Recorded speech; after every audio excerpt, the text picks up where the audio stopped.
It is time for Street Talk, and what a week it was. In fact, I was a little bit down on Corrie this week, actually.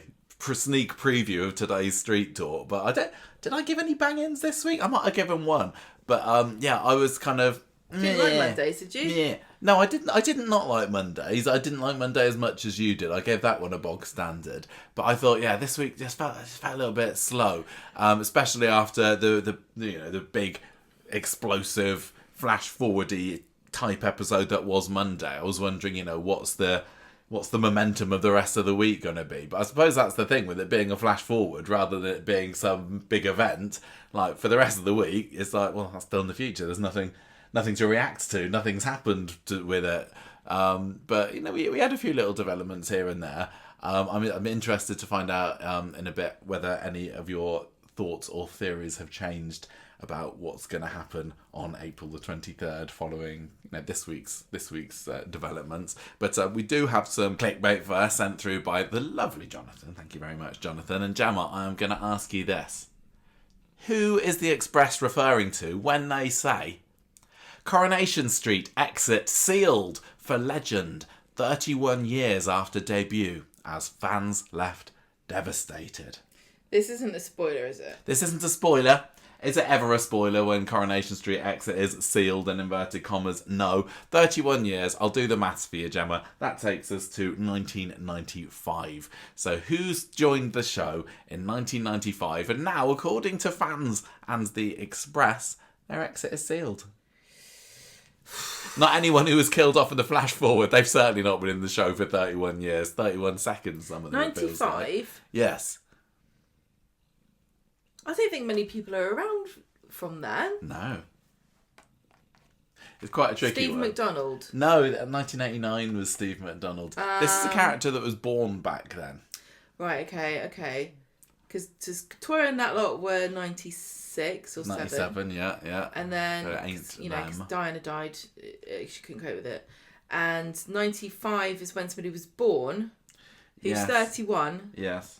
I mean, I think it was 95. They are in it now, but not for long. What's in your tea? I think I've got a hair floating around in the top of my tea, so just, I'm just trying to pick it out and ignore me. Do you want me to tell you? Okay, this is Daniel.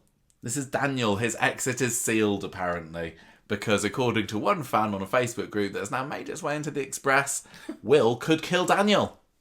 Yeah. Don't think so, somehow. I think Daniel's fairly safe, I'm going to say, but you never know, do you? I mean, if he wants help... Would you off Daniel? Would you? He's great. You wouldn't kill Daniel off. You don't want Daniel to go, do you? As a character, great. As a person, no, I'd kill him. Well, if it was a choice between Daniel and Will getting bumped off, I think we both know... I give Will a chance. Daniel's had his time in the sun. Don't be so ridiculous. Next. Right, Manchester Evening News. Coronation Street fans spot Sam Blakeman's major problem as he tries to bring down Megan Walsh. He's a nerd. That's not his main problem, Gemma. He's too into maths. No. What is the problem? This is an article from earlier in the week. This is an article from earlier in the week. What problem was there in his plot to bring down Megan Walsh? He's trying to do his maths GCSE. No. Well, he's not going to do it, is he? This is something to do with his camera. He set up his camera on the shelf. It wasn't pointing in the bedroom. No, although maybe that would have been. He didn't turn it on. It wasn't plugged in. No, it wasn't a real. This was camera. Actually a problem that we spoke about as well. It's obvious it's going to be seen because it's a new thing. Yes, it's an obvious camera. I know, but right, okay. The thing is, there are two women living in this house, and they do see things, whereas you don't see things. I wouldn't notice, no. No. And as Sam is a fellow man, well, he's getting there. He obviously didn't think that it would be spotted. But there was a fair amount of bump on that shelf, wasn't there? But it wasn't concealed in any manner. He's no Todd Grimshaw, is he? I mean, we've seen the plentiful ways that one can hide a camera in a flat. I mean, he's 14 and the plot needed it to be spotted. So I'm really glad it was, though. Yeah, me too. In a way. He is only a kid. Am I glad that it was? Well, Maybe. The thing is, sometimes, okay, and we're all guilty of this. We nitpick stuff and we go, well, why don't they just do this? And why don't they just do that? And sometimes I think Corrie's like, okay, well, we did that, and that's what happened. So I think it was just like a surprisingly satisfying rug pull. Yeah. Because people are like, oh yeah, he's going to catch them. And of course, well, how would they not spot that? And the Corrie's just like, well, they did. they didn't see it, so maybe Although you're stupid. I was really frustrated. As much as I loved the fact that they put on a little play for him today, and I love the fact that he realised it was all a setup, I was really, really hoping, because it was a bit of a gradual build-up to Friday's episode, I was hoping that today would be the day when he actually would get some hard evidence that he could use. But alas, he's just going to have to try another way. I mean, what's he going to do now? Is that flat now out of action for Megan and Will? Or are they going to think, well, we've fooled him once? The morning of that day, they were together. I was a bit confused by that. Yeah, today's episode started with Will hiding out in Megan's flat. He hadn't spent the night there, had he? We're not. Had he just gone there first thing in the morning? I'm not really sure, but I think that Sam needs to do a fake out and put another camera in there. Because it's the last thing that they would expect, especially if he actually hides it this time. Well, he is supposed to be smart. And, fair play to him. He's 14. I think, putting a hidden camera in there was a fairly what's the word? Ingenuitive? Ingenious? Yeah, there you go. Thing to do. So I think he should give it another shot. Hide it this time. Yeah. They're not going to expect it twice. No, exactly. Next. Okay, from the Express again. Coronation Street murder flash forward was underwhelming for one key reason. And I think this was an opinion piece in the Express rather than the absolute watertight news that these tabloids usually put out there. Is this because everyone's saying, including you, that the 5 characters are not that exciting and you all want them to die anyway? Well, it was more a case that they were all fairly new characters that nobody was seriously invested in. Do I say it again? I feel like I've said this about 5 times now. I liked that because normally they go, oh, it could be these 5 really cool characters or this one person that nobody cares about, and it turns out to be the one person that nobody cares about. At least they're up front with it, and they're like, look, you don't like any of these people, do you? So what if one of them died? They're all villains. I do get that. I know that Jodie is TBC as far as villain is concerned. Oh, I think she's definitely up there. Well, I know a lot of people are kind of going, oh, she hasn't done anything wrong. It's like, yeah, we know that she's a villain. And as usual, she's got a villain's box. The women's crimes are like so insignificant compared to the men's. Megan is like the worst female criminal we've ever had, actually. I genuinely think so. I mean, Tracy killed Charlie, but he was a dick. So he deserved it. Who else have we had that's really been that bad? We had Maya Sharma. She blew up some shops. But that was just fun and arson, wasn't it? Like it was just arsing around. Yeah, and then you had Tyrone's. What's her face? She was horrible abuser. Kirsty. Yeah, she was horrible. But she Megan is in a league of her own. She's the worst female character we've ever had. I don't know whether I'd completely agree with that, but I see. You agree with it then, do you? It's tough because you're right. If there had been like a single or maybe even 2 big characters on that list, automatically you'd think, well, it's not going to be them. They wouldn't have done it like that. They would have gone, oh no, could be Daniel, it could be Ken, it could be Leanne, it could be Toya, or it could be Will. And you'd be like, oh, come on. Yeah. Who do you think it's going to be? So this does leave it open to anyone, but it also anybody. is like seriously highlighting Coronation Street's current trend of bringing in these new characters, over-reliance on new characters to drive the action, over-reliance on villains at the moment, kind of all relatively, there's no Pat Phelans among any of this lot, is there? I don't mind them relying on villains to drive narratives, but what I do think that I don't like is disposable villains, because I think it's higher stakes if you have somebody who's like a long-term antagonist. Yeah, and it does feel like a lot of these are disposable villains, I would say. I suppose the big question still up in the air is who's going to do it, and that's still the possibility is there for it to be a more significant character. But then you don't necessarily want any long-term characters that we have grown to love to turn murderer, do we? I mean, it's bad enough when they say, hey, Toya's a murderer now, and we go, oh, okay then, if you say so. What's worse than it being... Is it worse that if it's a main character that turns into a villain and then you lose them? Or is it worse when it's a main character who turns into a villain and then they're like, oh, but we just let them get away with it?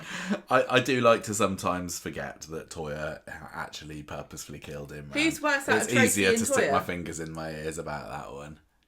It's got to be Tracy, hasn't it? Because just because killing Charlie Stubbs was just the peak of her just a laugh iceberg of crime. Okay, next one. This is my final clickbait for the week before we get on to the main Jonathan synopsizing. Yeah, I said that earlier. Thank you, Jonathan. The Sun. Coronation Street fans work out which character is killed after telltale clue in soap flash forward. Is this the thing to do with Megan and the fireworks? Yes, it is. Did you see that one? I didn't know you'd spotted that. So go on, what do you know of this? Megan was first introduced as a character on Fireworks Night. Yes, do you remember there was the scene where it was them, the Driscolls inside, and then you cut to outside and Will is snogging away. Snogging away with her under the fake CGI fireworks, right?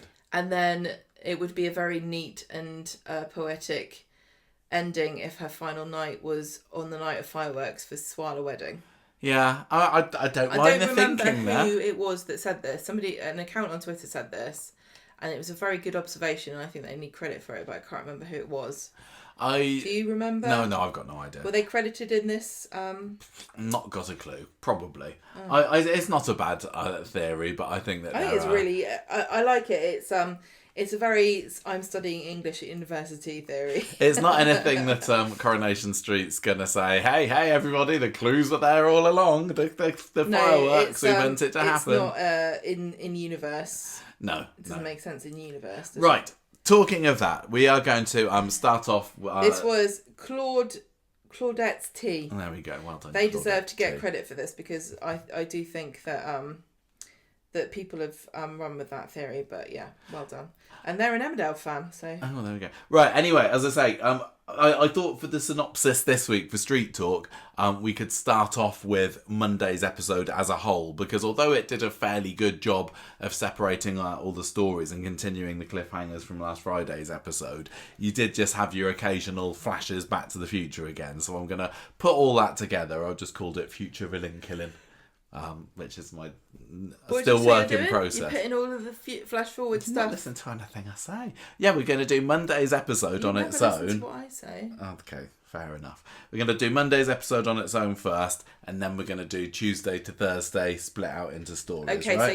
so you're not splitting out the flash forward stuff. No. That's all together. All together. That's a big talking point this week. So our second story up is going to be the Mama in the Slammer story with Debbie.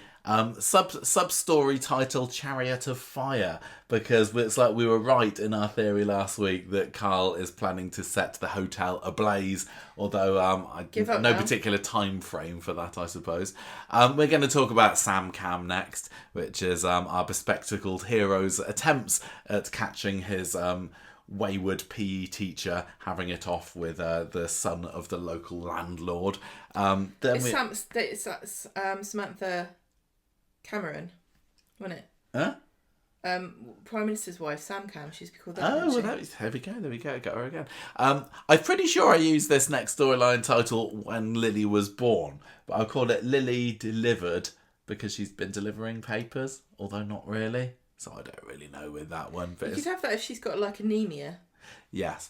Malintentions, there was a little bit of, and there was a little minor story moment. Getting creepier every week, isn't he? As well. He is, but he's very slowly doing it this week. We didn't get to see a whole lot of him this week, so I don't think there's going to be a whole much to our discussion there. But Gemma, I'm going to pass over to you, I think, to recount and remind us what happened on Monday's Corrie with all the fast-forwardy future... Because you really enjoyed the episode, didn't you? You left it particularly satisfied, right? I thought, and on reflection, it was a reaction to the setup and the future of what this meant for the show and the theories and the discussions that we could have. So it was less about what I was presented with necessarily on the day and more about the potential that it had for us to all talk about this for the next month and a bit. Yeah, well, that's what Corrie wants, isn't it? And I still think it feels a little bit, half-assed compared to when the Six story ran in EastEnders, and that was almost a year, wasn't it? I'm not leading really up sure to that big Christmas flash forward. What's the thought process behind copying another soap but just doing it really not as nowhere near it, not even trying? It doesn't. It's not that they're not trying. But why take a concept from another soap and go, oh, we'll just copy it, but so people don't realise, we just won't do it very well. Clearly, there were going to be comparisons drawn. I don't know how on earth you could put this story out there and think that people aren't going to compare it to the Six. And that was so huge. That really captured something. That got everybody excited about EastEnders in 2020. When was that? 2023? 24? 24, I think. And saying what an amazing job Chris Crenshaw was doing as producer. Corrie knows that this is a smaller version of it. Maybe it will, be more condensed, and it's a really tough one. And because it's a flash forward as well, it's, I don't know, it's, I still kind of stand by the fact that we're not gonna, we can theorize as much as we like, but we're not going to know until the day exactly. If you're saying, if you're reacting to, if a whodunit is a reaction to something that has already happened, you can look at how characters behave afterwards and say, right, I've seen the clues now. They're acting this way. They've said this. This means that they definitely did this. But it doesn't work that way for a flash forward, does it? Because none of the characters know that this is happening. So everyone is going to be acting as normal on screen. Unless they're planning something. Yeah, unless they're planning something. But then I'm sure Corrie will have lots of characters. Planning something. Yeah, I mean, if it would become apparent then, wouldn't it? Yeah, I think that Corrie's still going to try and make us think, oh, it's them, and kind of. So it doesn't. I don't know. It remains to be seen whether it works as well as a traditional whodunit, and whether the 2-month stint that we've got for it actually stops it feeling dragged out. I'm not sure, but I was still very keen to watch the episode on Monday. I was really excited by the prospect of it. We didn't know who the 5 victims were going to be, although looking at them now, they're all extremely guessable, aren't they? And I think that was why after Monday's episode finished, I was just feeling a little bit deflated, because I don't think there was really anything in there. I see what you're saying. Not surprised you. That we didn't already know, or that we couldn't have predicted based on the clues and the synopses that we were given. And hey, that's people's fault for looking at the spoilers, I suppose. And again, as always with these things, I'm really interested to hear the views of the viewers who had no idea that this was coming, because I know that you're definitely out there. What did you think of it? And were you kind of excited as things unfolded? I still think Coronation Street possibly could have done a better way on screen at explaining what they were doing, because I still saw some people who didn't get, just solely from watching Monday's episode, like, this is a setup for somebody's going to be murdered and it's going to be one of these 5 people that did it. And you can read the publicity that Coronation Street's put out there. You can look at the press release, and that very clearly says, yes, one of these is the murderer. But no, the victim. No, sorry, yes, you're right, the victim. But that's not super 100% as obvious as it should be from watching the programme. But I don't know how else you would have done it particularly. When it started, even I said to you, because it starts off with Maggie. Yeah. No, it starts off with Betsy talking about in the interview room. Then we cut to, and it's obviously at night, and then we cut to the day, and Maggie's getting in a taxi. And I said to you when we were watching it, "Oh, is this also in the future?" And you went, "No, stupid idiot." But we have seen other people with the same same question, haven't Well, we? when you get told something's going to be a flash forward episode, you think, oh. Yeah. Or even if you're not told that. Because I also saw people saying, well, I think it's stupid because it just shows me that in 2 months, Coronation Street hasn't moved forward with any of the plots. No, that's not true. You're watching an episode that's a mixture of current and future. So if you thought it was all future, I can see why you're thinking, well, this is just the same thing that was happening last week. Because it is supposed to be, it's a continuation of Friday. Yeah. So it was a bit confusing. They did, to be fair to them, there's not a lot else they could have done. Because they tried to make it clear from situating it at night and with the fireworks, and they kept it, they had a style for these flash forwards, which was a very tight shot of someone's face with the darkness and the them alone on the street. It was stylistically similar and each one echoed the other one, so they tried to delineate it using cinematic style, which is an established way of depicting something in this manner. So what else could they have done apart from have the date on the screen? I don't know. It could very well, and I'm sure some people finish this episode going away thinking, could very well have been a way of presenting the 5 murderers, couldn't it? There wasn't anything that was really obvious to say these are the victims. No, because a lot of them were injured in some way. You had Carl with a big bruise to the side of his face, and you had Megan with a bloody nose. But that doesn't necessarily scream out, this is a murder victim, because clearly whatever it is that has hit Carl on the head or whatever, that's not what's finished them off. Because they all looked fairly conscious and not seconds away from collapsing, were they? So we saw these flash forwards, and at some point someone is going to land another blow on them or whatever.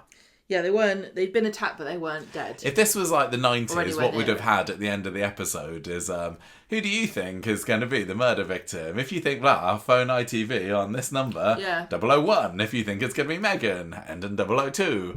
And, if you were affected by today's episode, go to itv.com. I don't think so. They didn't care about that in the 90s. They just wanted to get the money from the phone-ins. And so, but I don't know how else they could have done it particularly. But... Yeah, I mean, part of delineating it from current day was that they all had some kind of physical difference, like bloody nose or fringe or a bruise or something. There was something different, a little bit different. Apart from Maggie. He just looked a bit schemy and a bit peed off. Scheming cow. I think part of the reason also why I really enjoyed watching it is because we got to see it a bit early, didn't we? Naughty. Yes. Somebody at ITV They pressed the button a bit too early, or pressed the wrong button, and it appeared last Friday. Uploaded the episode like an hour early, and we only really a few days 4 days early. Yeah. And we only got to see it because Michael was sick, and then we went online before we recorded. Normally we would be recording Coronation Street when this happened. Conversation Street. And so we went on and we were like, oh my goodness me, better quickly watch this before they take it down. So we got to watch it, and then so I was like, oh, it's forbidden. You said that somebody put up Tuesday's episode early as well. Somebody reported that, but I didn't see that widely reported, so I don't know that that's true or not. But, might have just been a joke. I'm sure they won't be doing it again in any time soon. I feel really bad for whoever somebody's wrists were probably slapped there. Right, so having said all of that, let me tell you what happened. Yes, remind me. So on Monday, we have the flash forward, and it is Betsy in a police interview room in the darkness. She is dressed in what looks like a bridesmaid dress with a big loofah thing on the side giant of it. flower. Well, it was like a net mesh with like pearls on it. Yes, all the rage among bridesmaids. Navy, is it? She was crying, and a detective is saying, recount what happened from the beginning. It's the 23rd of April. And she says, it's my mum's wedding today, and it was a really beautiful day. So we've established at the very start that this wedding, the Swallow wedding, I assume that Lisa's not changed her mind in the interim, and she is marrying Carla. And it all went off fine. So Lisa and Carla get married without any kind of interference on the 23rd of April. Yes. That's a Thursday, isn't it? Yeah. We were talking... They're obviously going for the discount. We were talking on one of our reaction... Yeah. We were talking on one of our reaction videos the other day about whether that whole week is going to be set on the 23rd, because having a wedding followed by a murder, that's an awful lot to pack in to one 22-minute episode. Well, that's my idea, wasn't it? I think the whole week's going to be the 23rd. Yeah, and I said, well, maybe we follow the course of the day from the perspective of a different... Yeah, I mean, I do want Swallow fans to get their wedding that they want, the nice, beautiful wedding, so... I don't know how this is going to be. How is this going to happen? But I'm just going to... The thing is, a lot of people are going to be watching it thinking, I don't care about the wedding. What's going on with the other characters?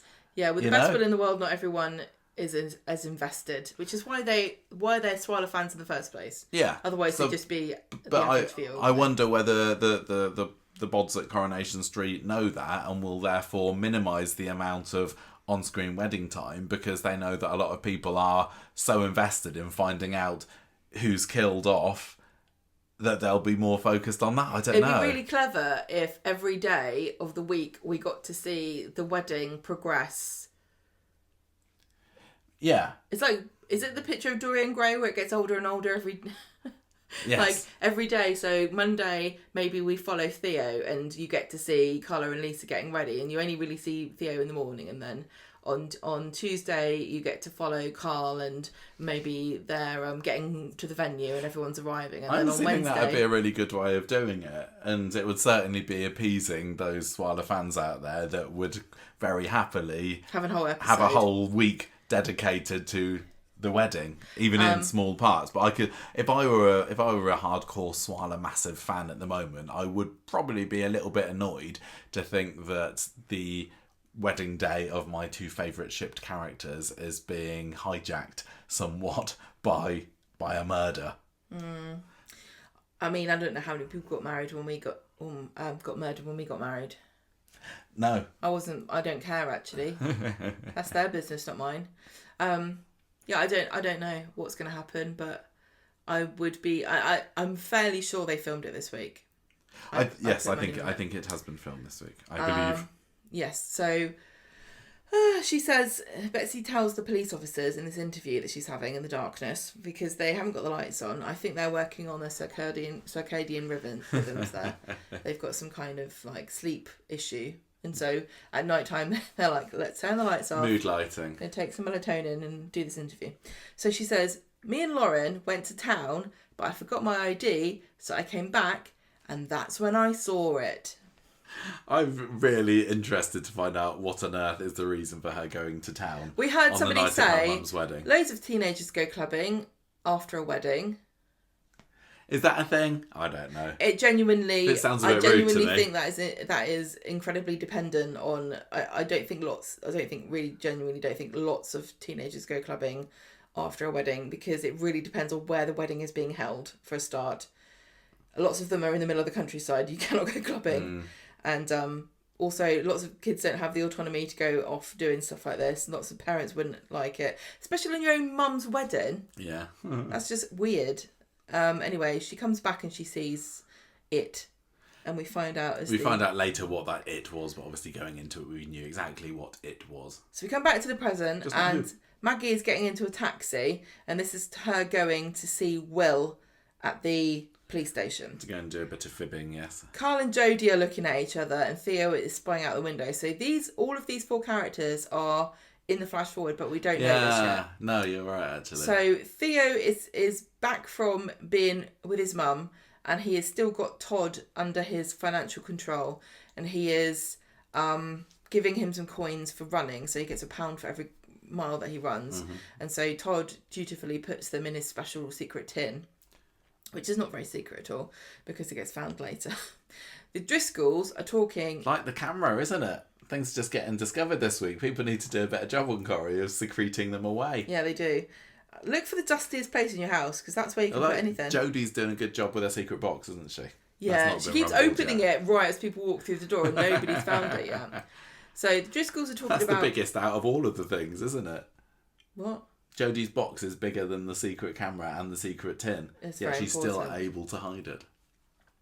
The Driscolls talk about Will being released on bail, but Ollie reckons it's very possible that he could have done it. It being attacking Daniel at Christmas. And Ben snaps at him and says, no, Will's not that kind of lad. And Eva says to Ollie that Will's not the only one with a temper and they need to stop talking about this because Ben has got his heart troubles. And we know that he's going to be investigated about this, but we don't know anything more about what's wrong with him. No, that hasn't progressed any further this week. And we don't know whether that's going to tie into the flash forward. There's lots of things that could tie into this that I don't think I've really thought about, which is why I found this concept, even though, I said it's limited compared to what they've done with the 6. It's still really intriguing because there's lots of stuff that could be built into it. So Carla tells Lisa that she's got a surprise for her later. In the cafe, David comes in to drop Jodie's key off that she left on the side, and she's trying to get him to stay and keep her company, but he won't. So as we're going through this, listen to everything we're saying about all of these characters that turn out to be suspects for murderers or victims, because just to say it at the front, I can't remember if you said this properly yet, but the 5 suspects or victims are Carl, Jodie, Theo, Maggie, and Megan. Yeah. So we're learning what we're being given the situation of all of them, the current situation, and also their future. Yeah, but the current situation is so far removed from the 23rd of April. Anything could happen between then and now. So not all of this stuff is going to be relevant, but some of it might be. If you're going to drop subtle clues into any episode, you're going to stick him in this one, aren't you? So Carl makes a sarky comment to Abby and Kevin because they're back as thick as thieves together after their ordeal on the roof. And he's kind of like, well, look at you now. And Abby says, if you don't watch yourself, you're going to die a sad and lonely man. So there you go. Is that a threat? Is that a promise? Will comes... Yeah, little prophecy there. Little prophecy. Yeah. Will has been interviewed at the police station, and Maggie has told them that Will was with her at the time of the attack to give him an alibi. And Ben is very suspicious about this and doesn't know why she hadn't mentioned this before. Yeah, well, as it's later reminded to us, she was actually with Roy at the time, wasn't she? Because she'd been kicked out of the pub. So it's made very clear very soon that this was a massive lie and it could all come crumbling down should even Roy get spoken to by the police. Not that there's any reason for that to happen, but everybody knows, including Eva, that Maggie the Driscolls, they know that she was lying, which, wouldn't make you wonder why is she lying? What does she know? And as we all know, Roy doesn't like lying. Well, we know that Maggie knows that Will's the one that did it, but I think just because she's covering for him, it doesn't necessarily follow that she is aware of the circumstances. No, I know. She could just be being the protective grandmother, which we know that she is. Just like with the crash, the slightest bit of investigation would reveal the truth here.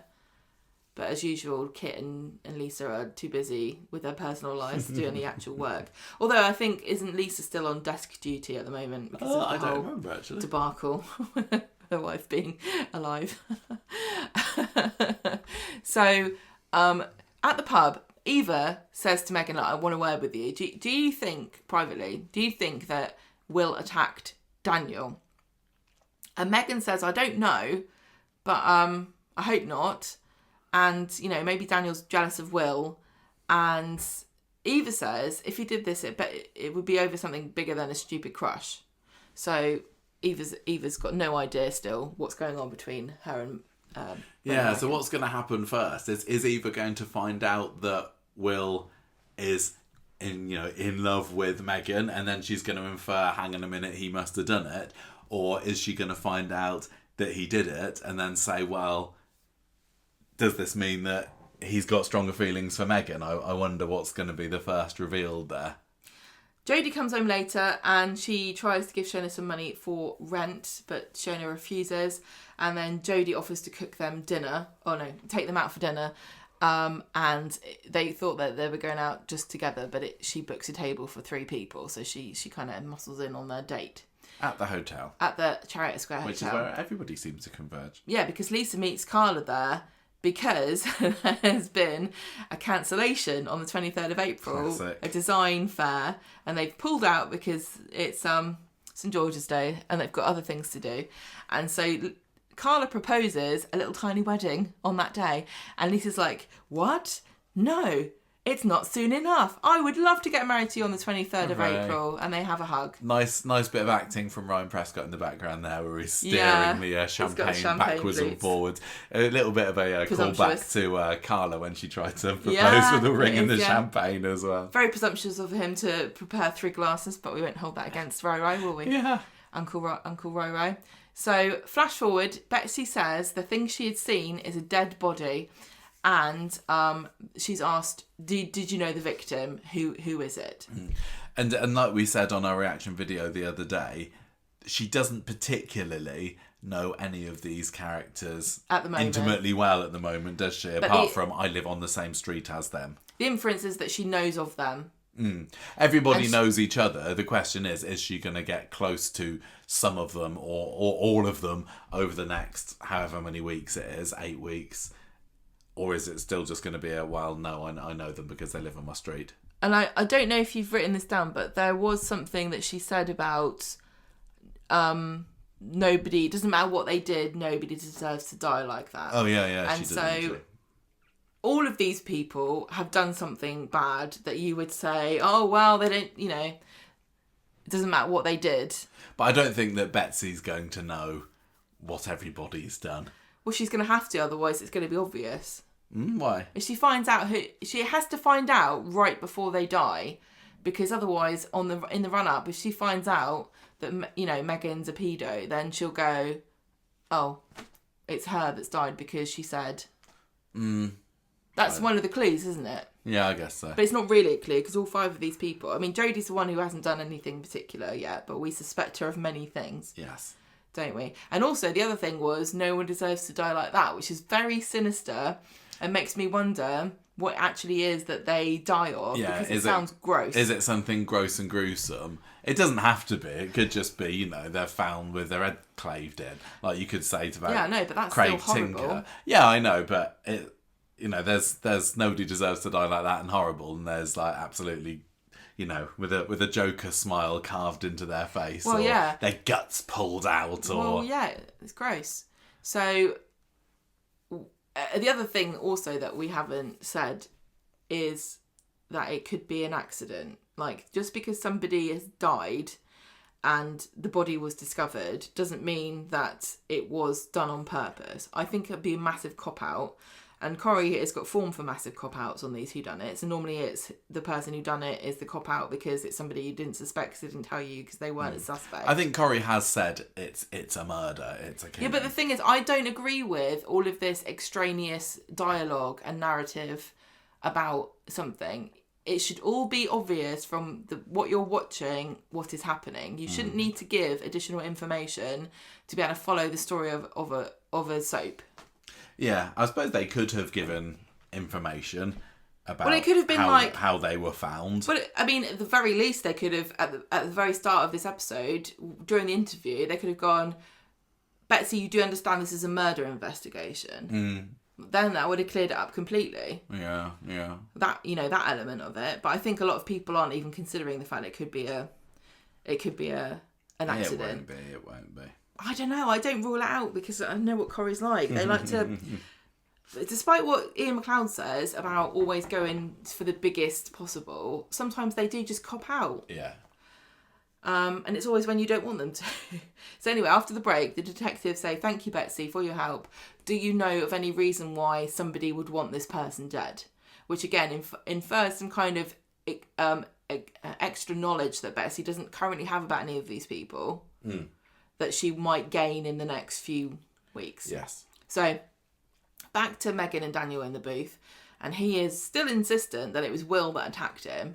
And at that moment, this is when Will comes back from being released from the police station in his questioning, and Daniel's furious because he's just been let off with it. He hasn't been arrested or charged with anything.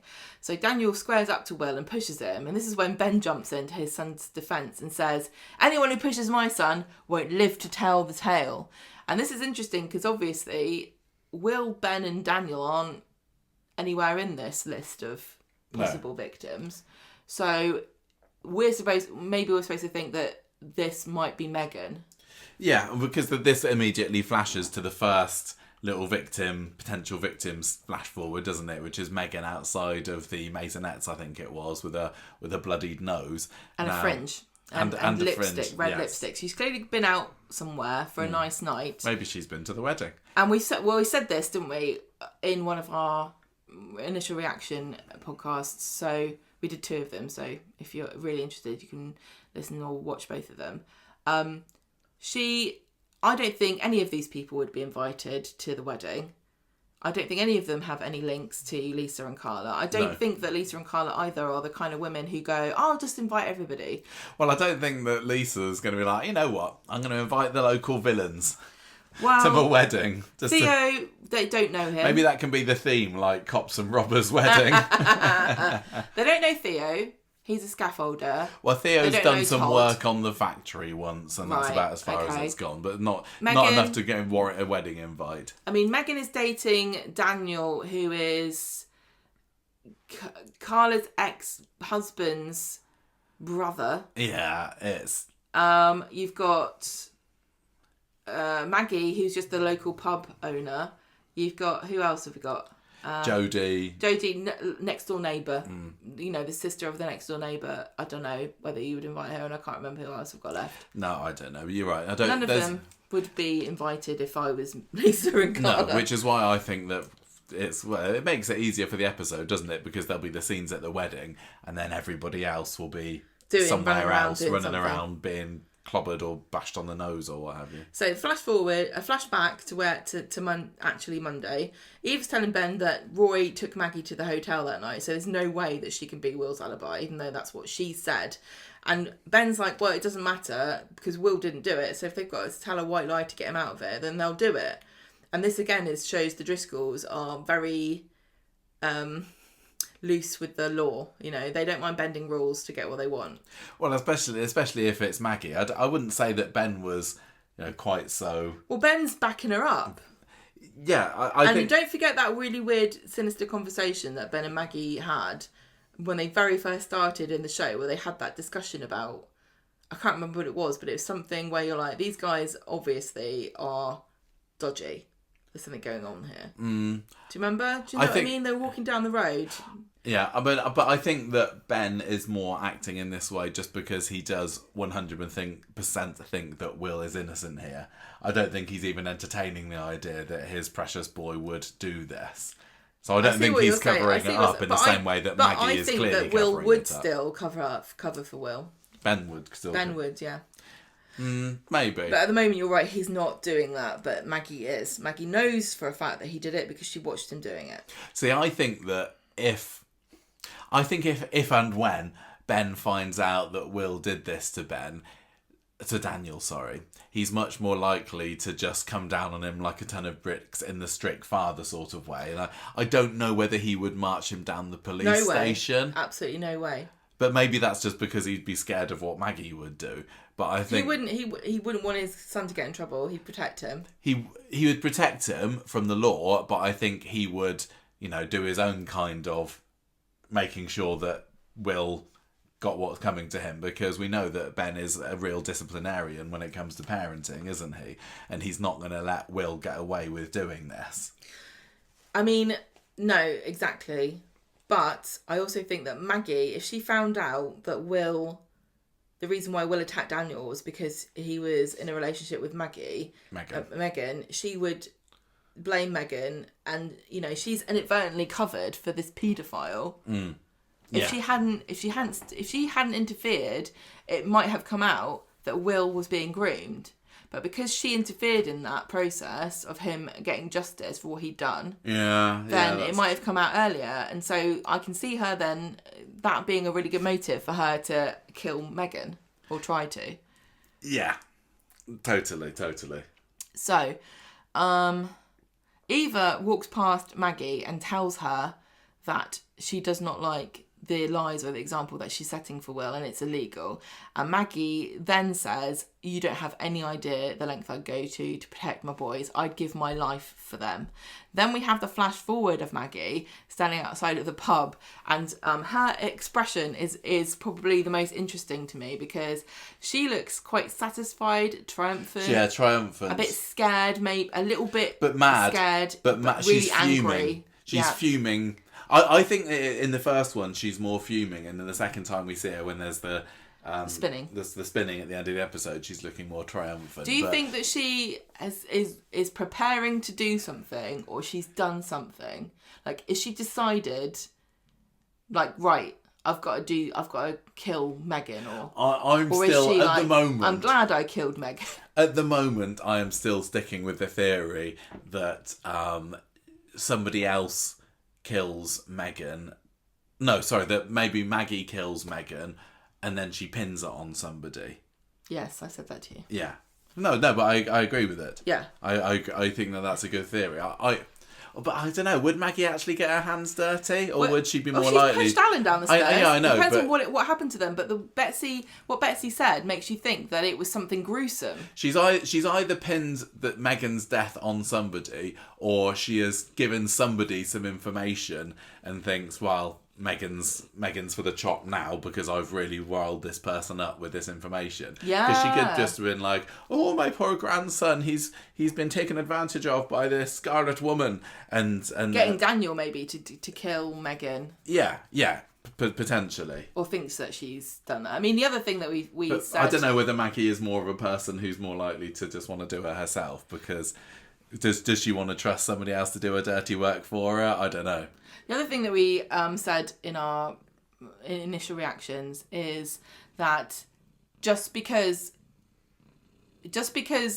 whatever happens on the 23rd of April doesn't mean that we find out truly the real situation. So it might just be that the 23rd of April is when we find out who it was that died. Yeah. And then forward from that, it might be a whodunit about who it was that killed them. Mm. But the fact that it's on a Thursday does make me wonder whether... I think 100% the identity of the killer isn't going to be revealed on the 23rd, but it could well be the 24th. It could be the... Yeah, I don't know. The end of the episode on Friday. I really wouldn't mind them to drag it out, but I know that people already, it writes, you can predict exactly what people are moaning about. But equally, Friday's episode could well be somebody discovers the body and then the police are asking questions, and then the end of the episode is but who did it? And you're right, that could then... Yeah, but people already complaining that they're fed it. up with this and they don't like it, and they'll only complain more. But you can't really listen. I know we complain every week, but you can't listen. Don't listen to it. You have. I've said that, but I've said this. I've stayed true to myself on this. You have to have the courage of your convictions, and if you've got a creative vision, you stick with it. It doesn't really matter what people say. You should stick with what you've decided as the creator of the show. Yeah, for sure. And you can do as many surveys and reactions and polls and Twitter, read what it says on Twitter as much as you want. When you start to fall into problems is when you start trying to please everybody. Mm. Coronation Street is a show with broad appeal, but it's not going to be for everybody every week, every episode even. No. That's because it's about lots of different things, lots of different people, different stages of their lives, different things that are happening to them. And we said before, just because I don't like something doesn't mean that somebody else will. And I like things that I don't like things that other people do. Mm. Doesn't mean it's wrong. Yeah. But you should have a vision and you should stick to it. It feels a little to me like if 2 months is all we're getting for this story, which feels like it's the big story for 2026, that feels just a bit too much on the short side. So it wouldn't surprise me if it springboards off a whodunit. I'd hope so. Yeah.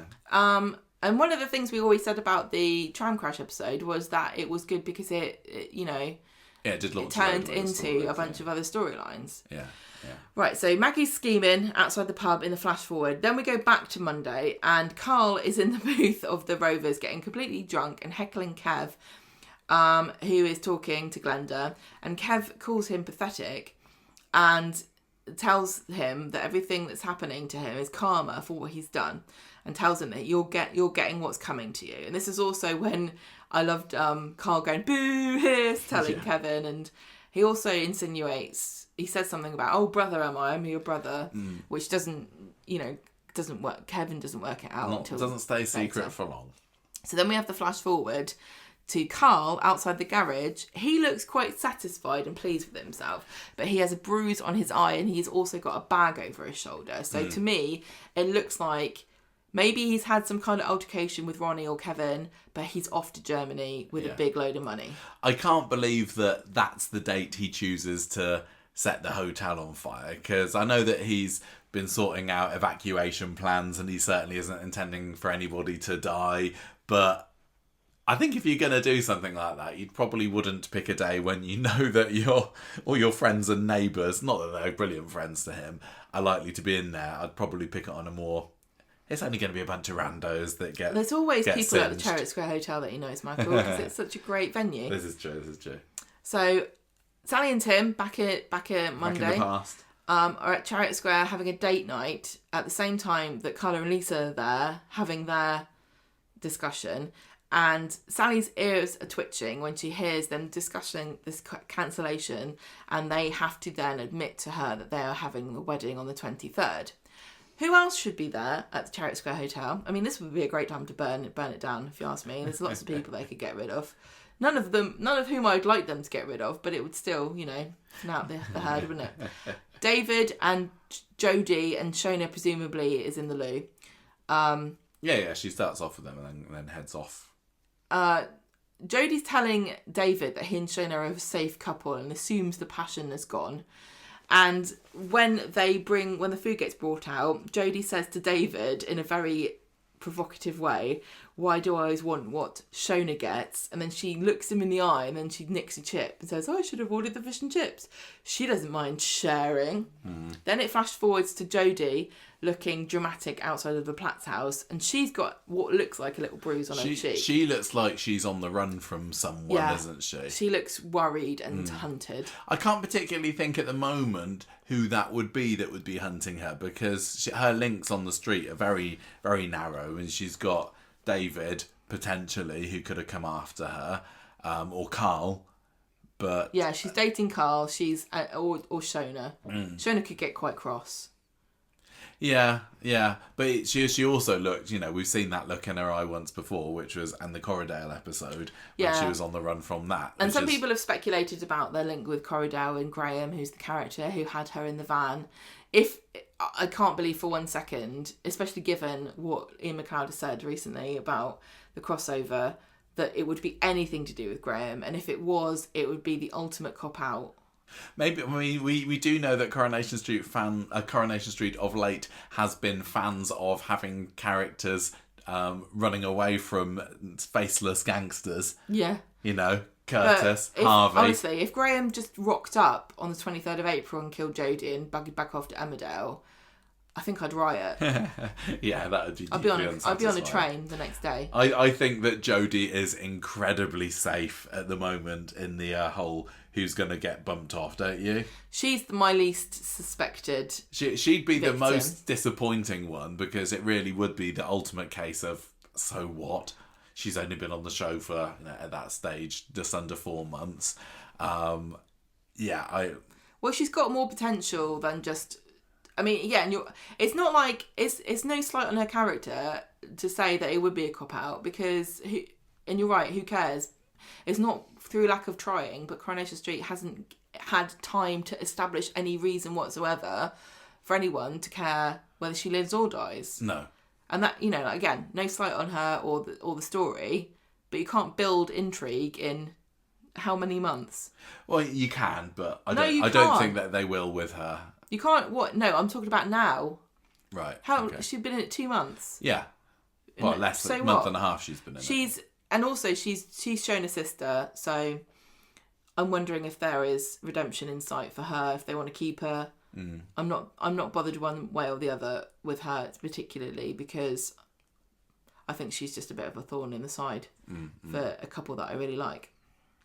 So we cut to Todd, who's in his flat. He goes and opens the cupboard with his money tin in it, and it's moved. And he's clearly shocked about this. He's not sure whether stuff's been taken. I think there's still a bit of money. It sounds like there's money in there, but he doesn't really have time to check. Theo has very purposefully left it in a way to make sure Todd knows that he's found it, though. Theo comes in and he's smiling and he's like, "Oh, you should get a junior savings account because you are a silly little boy sometimes." Little piggy bank. Why do you think that is? Why are you so silly? I bet Todd 100% had a little collection of NatWest piggy banks when he was little, like we all did. The daddy and back the baby. in there, the daddy pig in the suit and the little girl's pig in the green dress. We never bought into that nonsense, Michael. I thought you had those. No. Oh, for some reason I thought that you had those. Where'd we get them from? Where'd you get them from? Saving money. I tell you what, there wasn't no savings going on when I was a kid. So he's asking, like, why are you so stupid, Todd? Is it daddy issues? Is it abandonment trauma? Anyway, just to remind you that we are going to the registry office, and after the 25th of March, you can't get rid of me.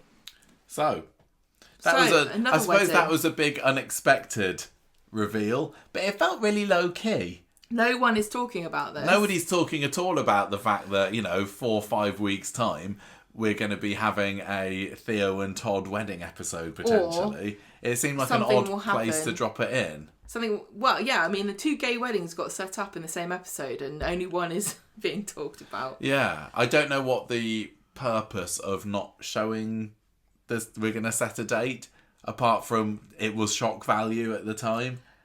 Well, Todd is clearly not into it because he realises after Theo goes that he's been holding a massive kitchen knife under the water and the bubbles in the washing up sink, as Theo's been talking about this.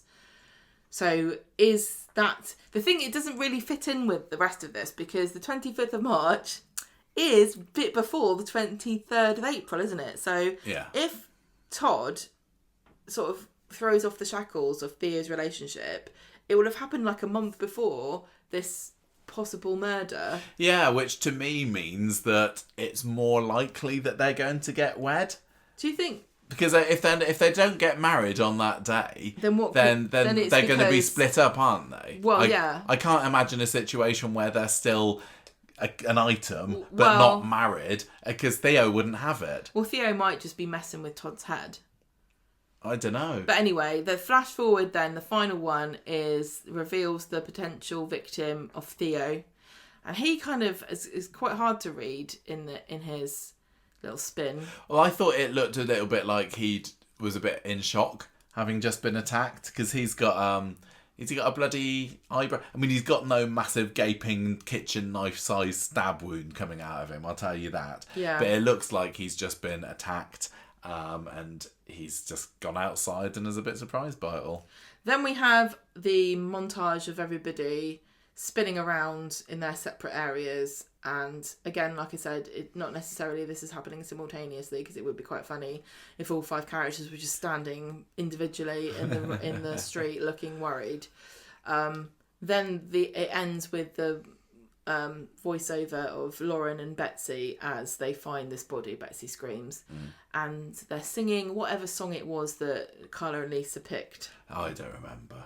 I don't know. So dramatic end to the episode, but still just a little bit let down on who some of the potential victims are. I think that some people are sleeping on the fact that someone is whether or not they're killed, all of them, bar maybe Maggie, are going to be involved in some kind of violent confrontation, which is why, again, we're not going to know until the very last minute which one of those is actually going to be killed.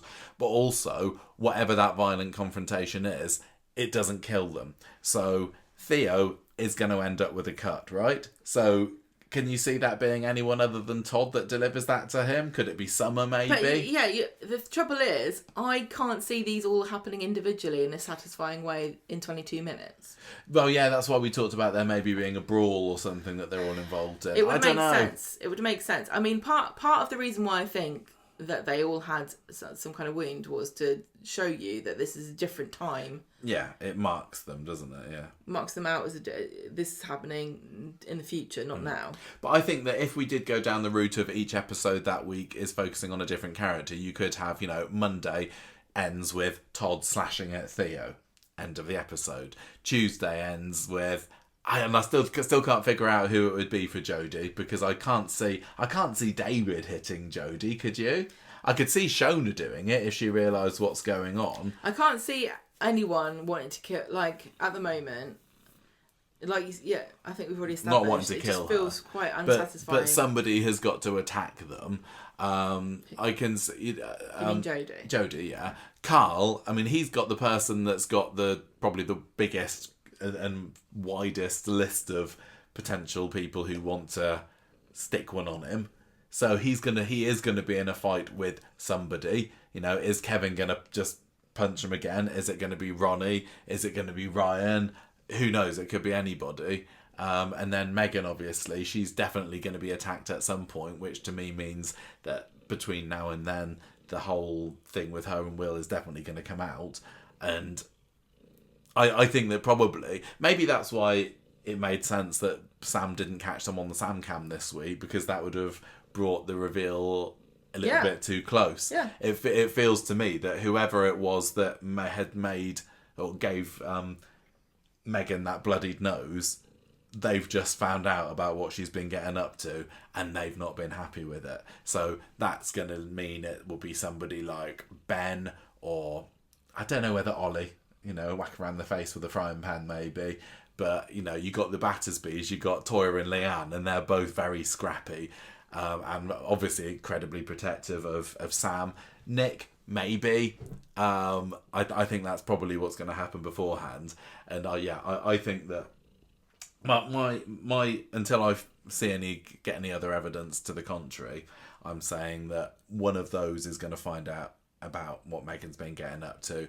They're going to punch her, and then Megan's going to get killed off.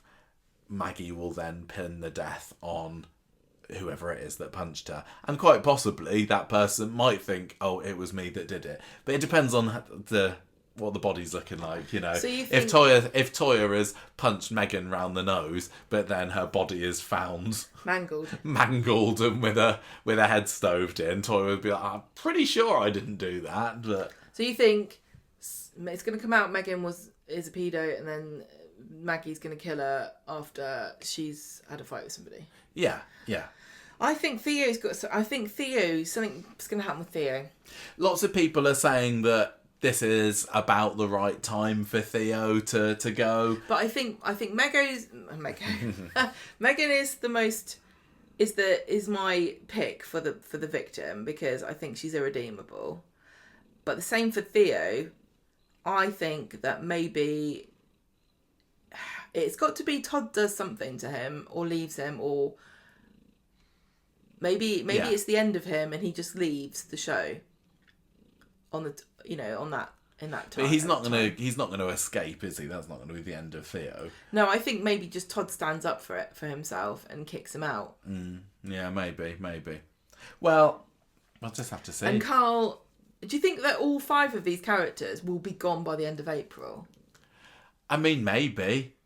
They're certainly not all going to be. They're not going to be here, at the end of the year. All of them. I think that Carl, Megan, and Theo will be gone, and I think that Megan, Maggie, and I'm 50-50 on her. And who else? Megan. No. Jodie. Sorry. Jodie's going to be here at the end of the year. I think Maggie might be going in October. After a year. Yeah. That's my prediction. Okay, right. Let's move on and talk about some of the other stories. No. And there wasn't loads in the other stories that really feeds into any more of this theorising, was there? Because we find out in the Carl story, it gets revealed that he's the brother of Debbie, so I suppose it gives... No. The son of Debbie, sorry. It gives Kabin and Ronnie a bit more reason to hate him. They're not going to be holding this grudge until the end of April. I wouldn't have thought so. And let me run through that story first then. So Tuesday's episode kicks off and Carl is already deep in plan about somebody setting fire to the hotel. When Ronnie comes along and they have a little bit of a spat about Carl saying, I'm entitled to compensation after everything that's happened to me, and Debbie knows it, and Ronnie's like, no way, you're my enemy, I'm not having any of that, thank you very much. And we do get to see some prison scenes this week, which was lovely. I said last week on the podcast that I was a little bit worried that we wouldn't get to see any prison scenes until Farrell Hegarty got back from her little Australian trip, but it looks like they managed to squeeze in a few others there. And she has a little bit of a memory blip, doesn't she, when she refers to Lou as Abby. But that really is just there so that Lou can say to her, look, you need to be careful. If people think that I'm going by a false name or whatever, then that's not going to be good for me. So sort yourself out. And this is when Debbie apologises to her and explains about the whole dementia thing. And I don't know, I thought at the end of that scene, Lou was looking a little bit schemy and like, how can I use Debbie's dementia to profit for myself? But we didn't see any of that later in the week. So I don't know. I'm still a bit on the fence about whether this is going to be a redemption story for Lou or whether they're just going to use her as a villain and have her being someone who makes life in prison a hell of a lot worse for her. But they've got this, what's her name? Paula? Pauline or Paula? Yeah, they've got Paula for that. Yeah, Paula. So probably more likely at the moment that Lou's going to be on Debbie's side. Yes, yeah. She's taken her under her wing. She feels sorry for her. She finds out about the dementia. Yeah. So you've got this bloke coming into the hotel. This is somebody that Carl was on the phone to earlier. But he's pretending he's a handyman and wondering if anything needs doing. No, says Ronnie. But when Ronnie's back's turned, this bloke starts taking sneaky pictures of the lobby area. So he's clearly scoping it out for this future arson attempt. This guy is so unimaginative. He can't just sit down and order a cup of tea. What? And take photos like you would. I could go in there and take photos of a lobby for an arson attempt. Much simpler than he did. Yeah, he did make a bit of a song and dance about it. Yeah. He? Well, later on, Ronnie spies him talking with Carl outside of Victoria Gardens, and this is when they're talking about an evacuation plan and whatever. Because Carl's going, don't worry about it, mate. I'll be the last one out. I'll make sure everyone survives. And Carl would not care one bit. He wouldn't care who died. No, I don't think so. No. I'd be very surprised if that was the case. No. So anyway, they go in different ways, and then Ronnie speaks to the man and says that, what were you talking to Carl about there? And the bloke just says, oh, nothing, we're just passing the time of day, just talking about the weather. And Ronnie says, well, and I love this when he snapped the guy's photo and says, if you're planning anything dodgy, no, I've got your photo. I know, that was a great I don't move. believe you. He's like, the thing about me is that I'm bad at describing people, so no, I know what you look like for the future. He's like, don't bother, I've got your number. Ronnie, in many ways, went up in my estimation this week. I quite like the cocky, confident Ronnie. It's almost like now he doesn't have Debbie there. He's like, I'm the big I am. Like, even when this bloke comes to the hotel asking for handyman work, Ronnie's like, hey, well, I'm pretty handy myself, actually. I'm the boss, I'm in charge here. I don't need help to do anything. Yeah, I enjoyed Ronnie this week, and that's kind of what I'm hoping for this story, because he's still a bit of a bleh character for me. He is Mr. Debbie, right? But Debbie's not there, so now he can come into his own a bit more. Yeah. Nobody can be the centre of attention when Debbie's on screen. No.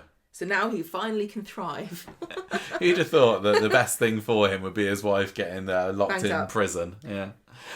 Speaking of the prison, this is when we get to see another scene there, and Lou's asking Debbie to keep stum about her diagnosis. Say, look, it's just going to make you an easy target. Don't tell people that you've got dementia. it. Yeah, and also keep your head down around Paula, who's this other prison character that comes over and tells Debbie, you kicked me out of your hotel once when I was drunk. Looks like she's made herself an enemy there. Which is weird at the end of the week when Paula's there crying and getting her hair fondled by Debbie. That was a really misjudged scene. It seemed to be, didn't it? Yeah, I was a bit confused there. So anyway, end of Tuesday's episode was great. And this was when Carl reveals to Ronnie, ha ha ha, I'm actually Debbie's son.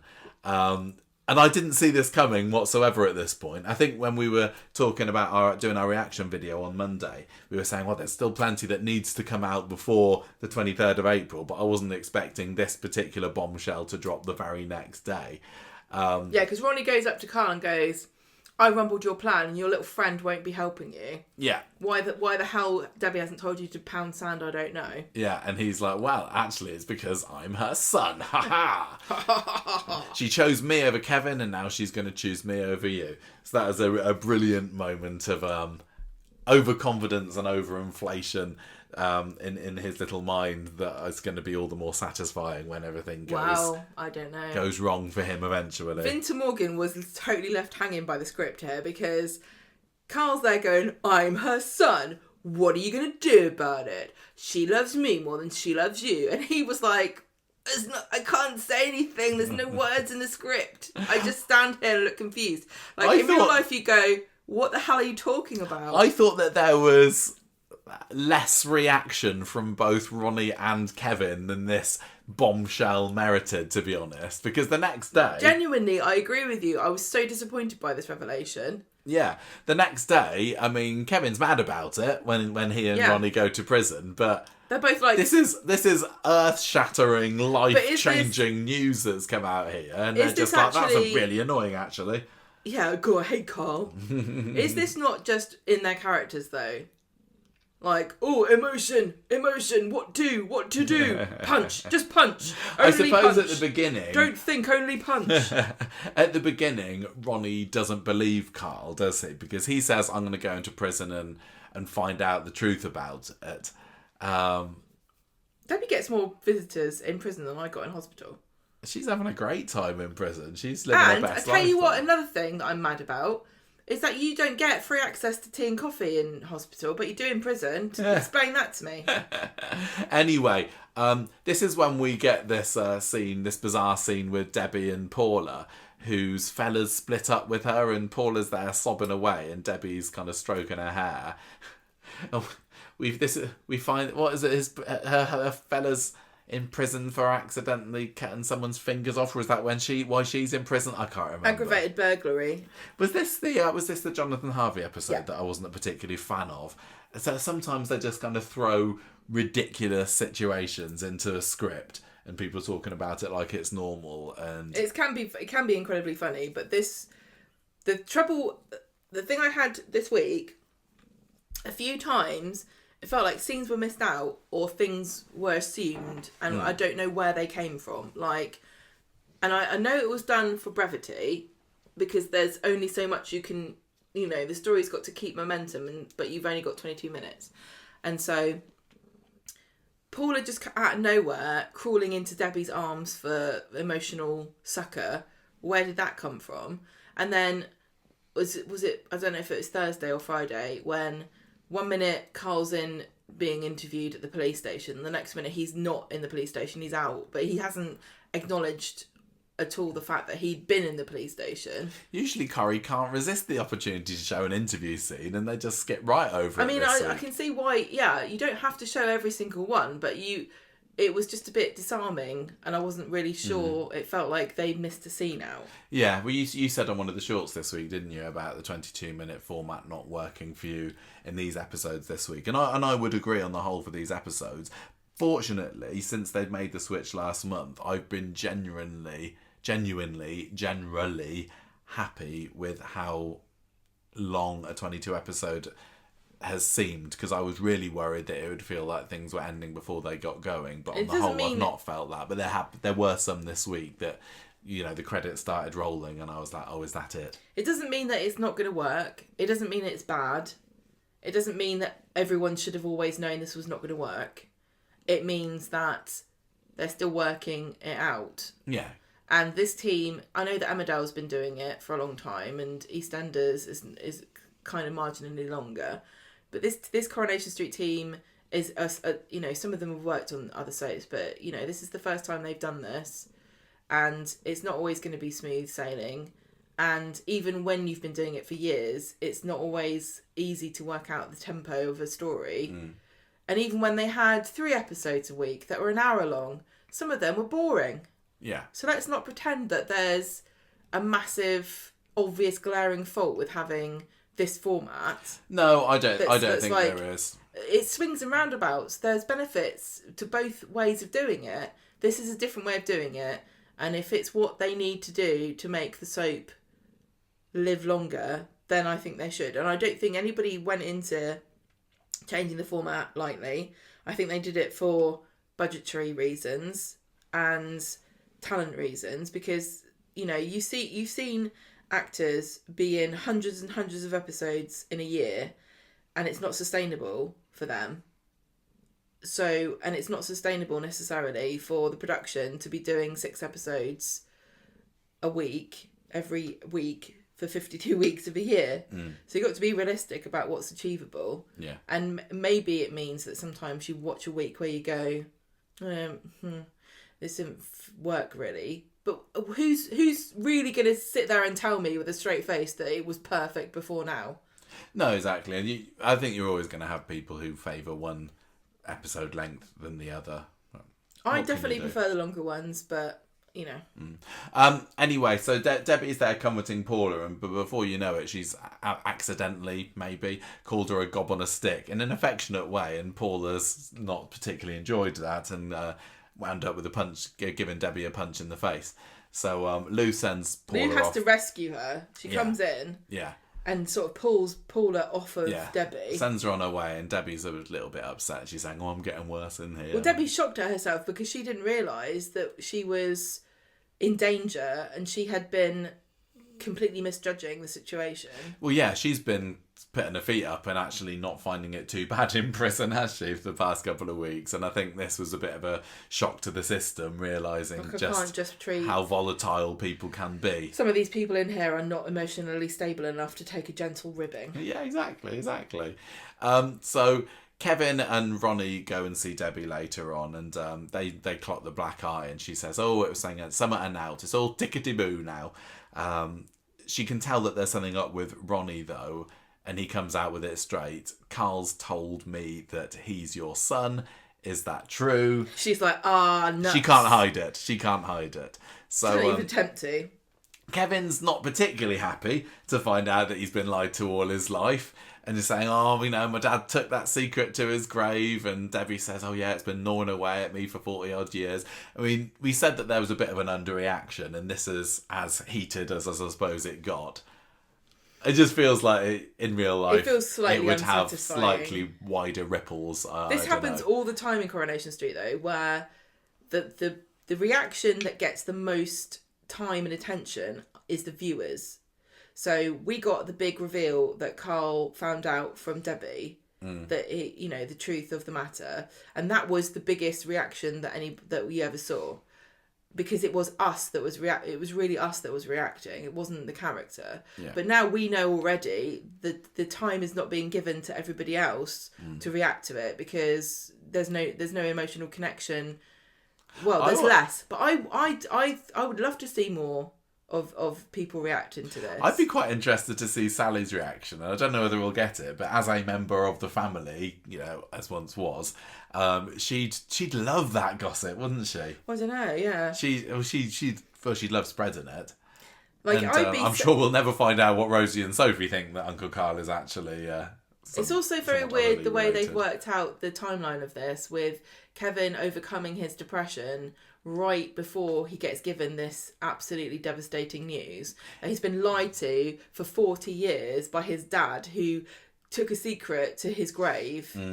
It would have made sense if he had found this out and it added to his depression, because just deciding on a rooftop that you don't want to be sad anymore is no way to turn around proper depression. You can't just snap yourself out of it because your ex-wife told you to pick some crisps up. I would be absolutely heartbroken if I was Kevin, knowing that my dad had lied to me all that time, and those two had a pretty good relationship, didn't they? Well, also the fact that he lost his dad to Germany because of hiding the secret. And his, I thought we were super close, me and Debbie, and now she's not told me the secret. And if given time, you would come to terms with the fact that it wasn't really a secret that belonged to anyone in particular, because Bill couldn't have said anything because it wasn't his secret. Debbie was keeping the secret from Carl. Yeah. You know, so there's a lot more to it than that, but it just kind of got brushed under the carpet in a couple of episodes. And because Kevin and Ronnie's reaction was so physical to it, you kind of lost the emotional impact. But I do think it is true that these guys would channel it into just physical violence. Yeah, I suppose so, because Kevin says, I'm going to go and kill Carl. I could kill him for this. Maybe on the 23rd of April. I don't know if I can hold it in until then. Hang on, I think I've got an MOT then. Yeah, he can't hold it in until the 23rd of April, so he and Ronnie go and find him round the back of the Rovers, don't they, and give him a good doofing. And Kevin says, Carl, you need to tell the police the truth or your life won't be worth living. No way are they going to have Kevin kill Carl as part of the Flash Forward episode, are they? They are not turning Kevin into a killer here. Yeah.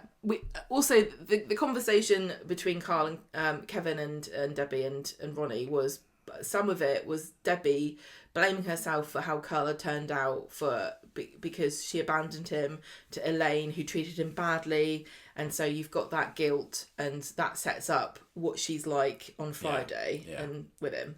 So it's funny because it's really interesting how much classic Coronation Street or elements of it are mirroring what's going on in real modern Coronation Street at the moment. Because we've literally just had Kevin come out of a couple of weeks in prison when he was sent down for bopping John Stape on the nose after finding out about the fact that he'd been having it off with Rosie. And Kevin's like, well, I'm not doing that again. I'm not going in prison again. And literally he was a hair's breadth away from having the exact same thing happen to him this week, wasn't he? So he's not learned a lesson. But yeah, Kevin's certainly not one to be able to hold his temper in if something has narked him. Do you think people ever change? Kevin certainly doesn't. I don't know. I think we can try, but some things are just inevitable. If Kevin had gone and found Carl and said, "Look, Carl, let's just talk this out. Let's have a bit of a meditate together. Maybe light some incense, and we'll just talk through how we're feeling." I think that would have been the biggest jump the shark moment since Toya's baby retcon. Maybe. Anyway, Thursday comes round and Debbie's in a right state at the prison, but she doesn't really want to go into it now, she tells Lou. And Lou says, I'm going to be here to listen if you need it. I don't think... We didn't get to see a whole lot of Debbie on Thursday. It mostly focuses on what's going on with the Websters and the Baileys. So...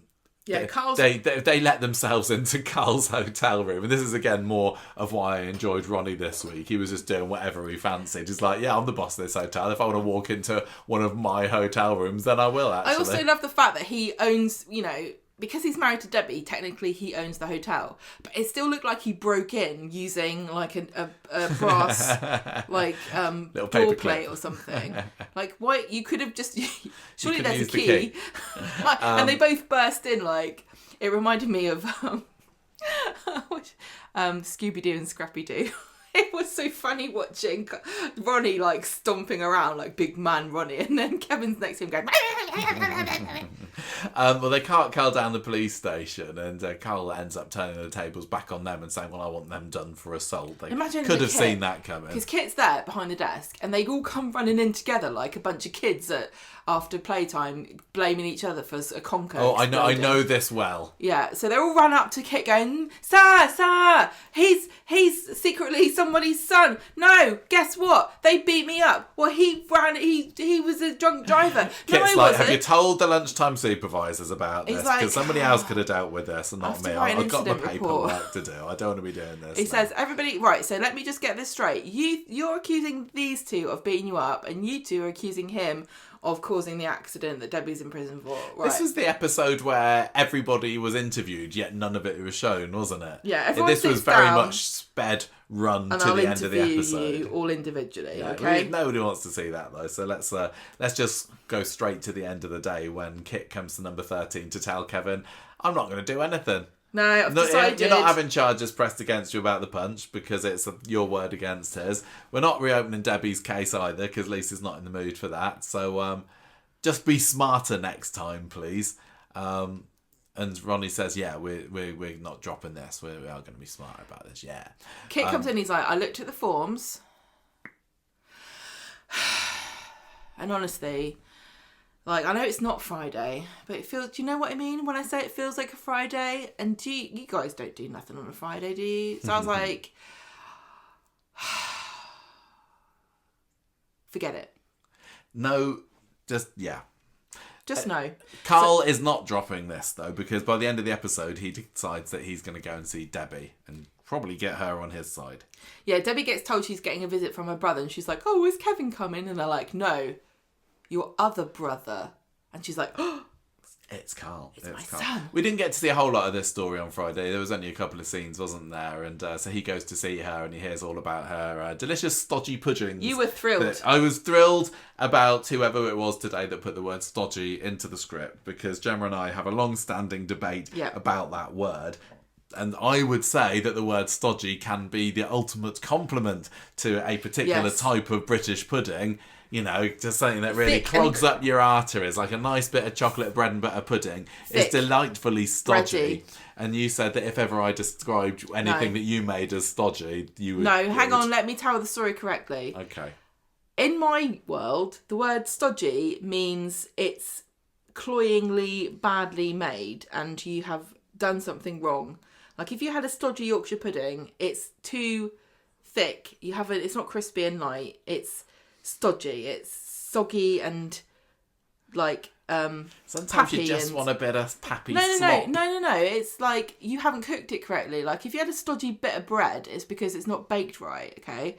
And the only time I've ever heard anybody use the word stodgy as a compliment was when you said to me, I made you and I don't know what it was, some kind of delicious pudding, and you went, oh, this is stodgy. And I was like, excuse me? How dare you? And you were like, no, stodgy is a compliment. But you know that now from me. And so does Debbie think that. She's like, nice bit of jam roly-poly. It must be regional, because I literally have never heard anybody use stodgy as a compliment near me. And also, we got lots of other, just say I'm wrong again, lots of people wrote in to say that John and Jonathan are two different names. Yes, exactly. Somebody has written in to say that. Many people wrote in to say that, and I say Thank back, you very much, everybody. I don't care, it's the same name.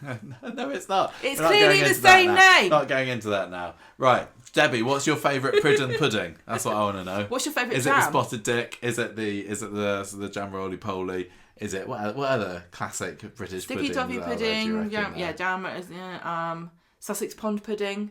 Oh, not so much of a classic. Not a classic, but anything. Oh, chocolate fondant pudding. Yeah.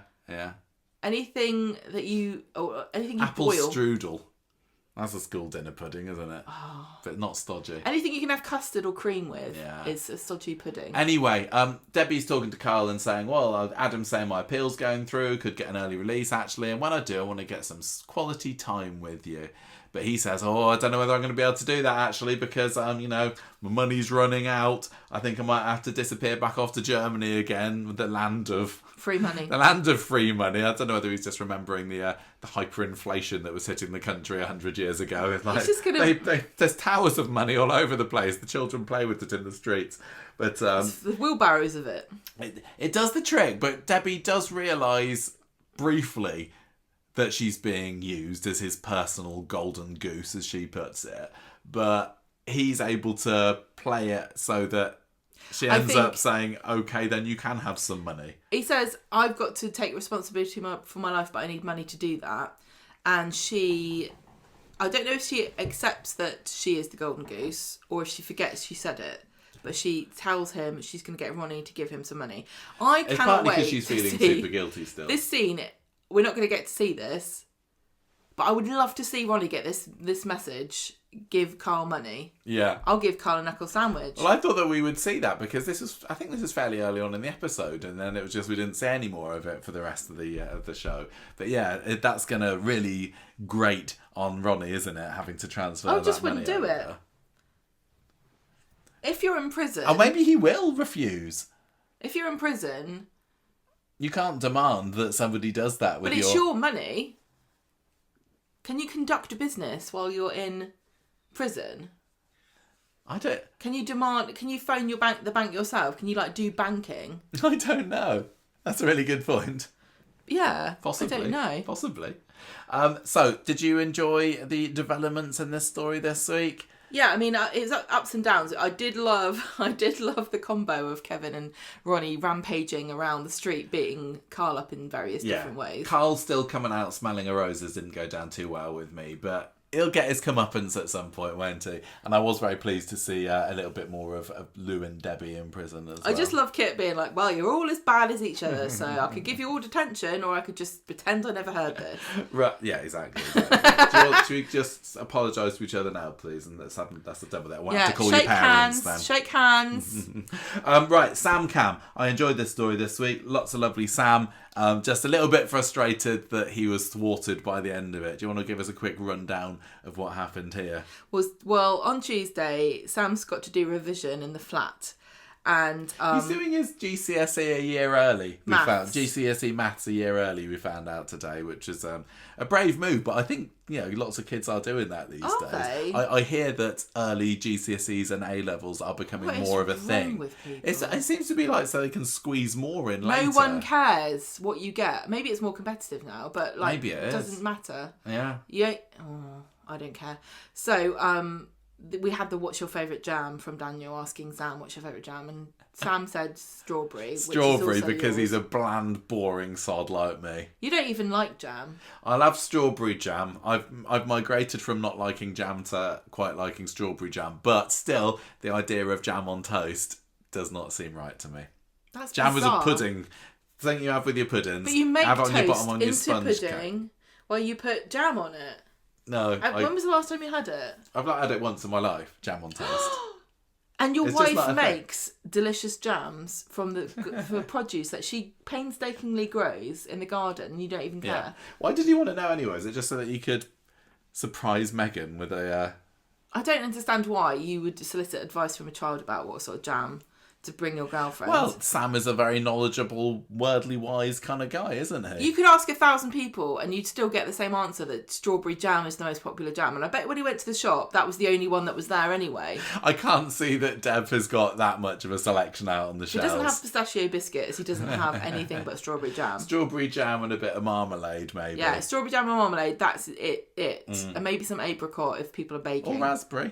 Raspberry's a fairly common jam flavour, isn't it? But you don't want that because you get the bits stuck between your teeth. Michael won't eat raspberries. No, not a raspberry fan. Which is sad because we have an entire patch of raspberry plants on the allotment. So, anyway, Daniel goes to the hairdresser's flat with some jam for Megan, and he's still convinced that Will attacked him, but Megan's like, no, I don't think so. But, just don't wind yourself up about it, just let it go. I'm trying to remember, does Megan know that it was Will? I don't think she does. I don't think she's asked. Has she asked him? He would have lied anyway. Yeah. So she's like, let it go. And he tries to arrange to have a sexy evening and with her. But she says, no, I've already got some stuff. I've got to do lesson planning because she's already arranged to see Will. So then Will at the pub asks Ben, can I go to a mate's house to do a science project and stay over to the morning? And Ben's like, what? That's weird. What science project's this? Is it like to do with sex education? Because it sounds like it. Anyway, Daniel and Megan go to the pub to try to rebuild bridges with Will. Yeah, which Will only agrees to do in front of Ben so that his dad can maybe say, oh, go on then, you can go off and do your science project at your friend's house. But I loved Daniel's not looking Will in the eye when he was shaking his hand reluctantly. What, Daniel? Daniel lowering himself to shaking hands with somebody who he has had this massive grudge against, who's clearly got the hots for his girlfriend. Little does Daniel know exactly the extent of this, but he must have been so demeaning for him. Somebody who is already very so up himself already, to have to lower himself to shake hands with his rival / enemy. You shouldn't think you're better than the kids you teach. They're there to learn from you. Of course they don't know as much as you do. He's so superior. Anyway, it does the trick, doesn't it? Because Ben then graciously allows Will to go to a mate's house, in inverted commas. Yeah, and then Sam overhears Will outside the pub leaving a voice message for his mate about organising a takeaway for later, and he sees Sam and says, oh, stop creeping around me, you weirdo. I still don't really understand what went on. I'm not really sure what went on there as well.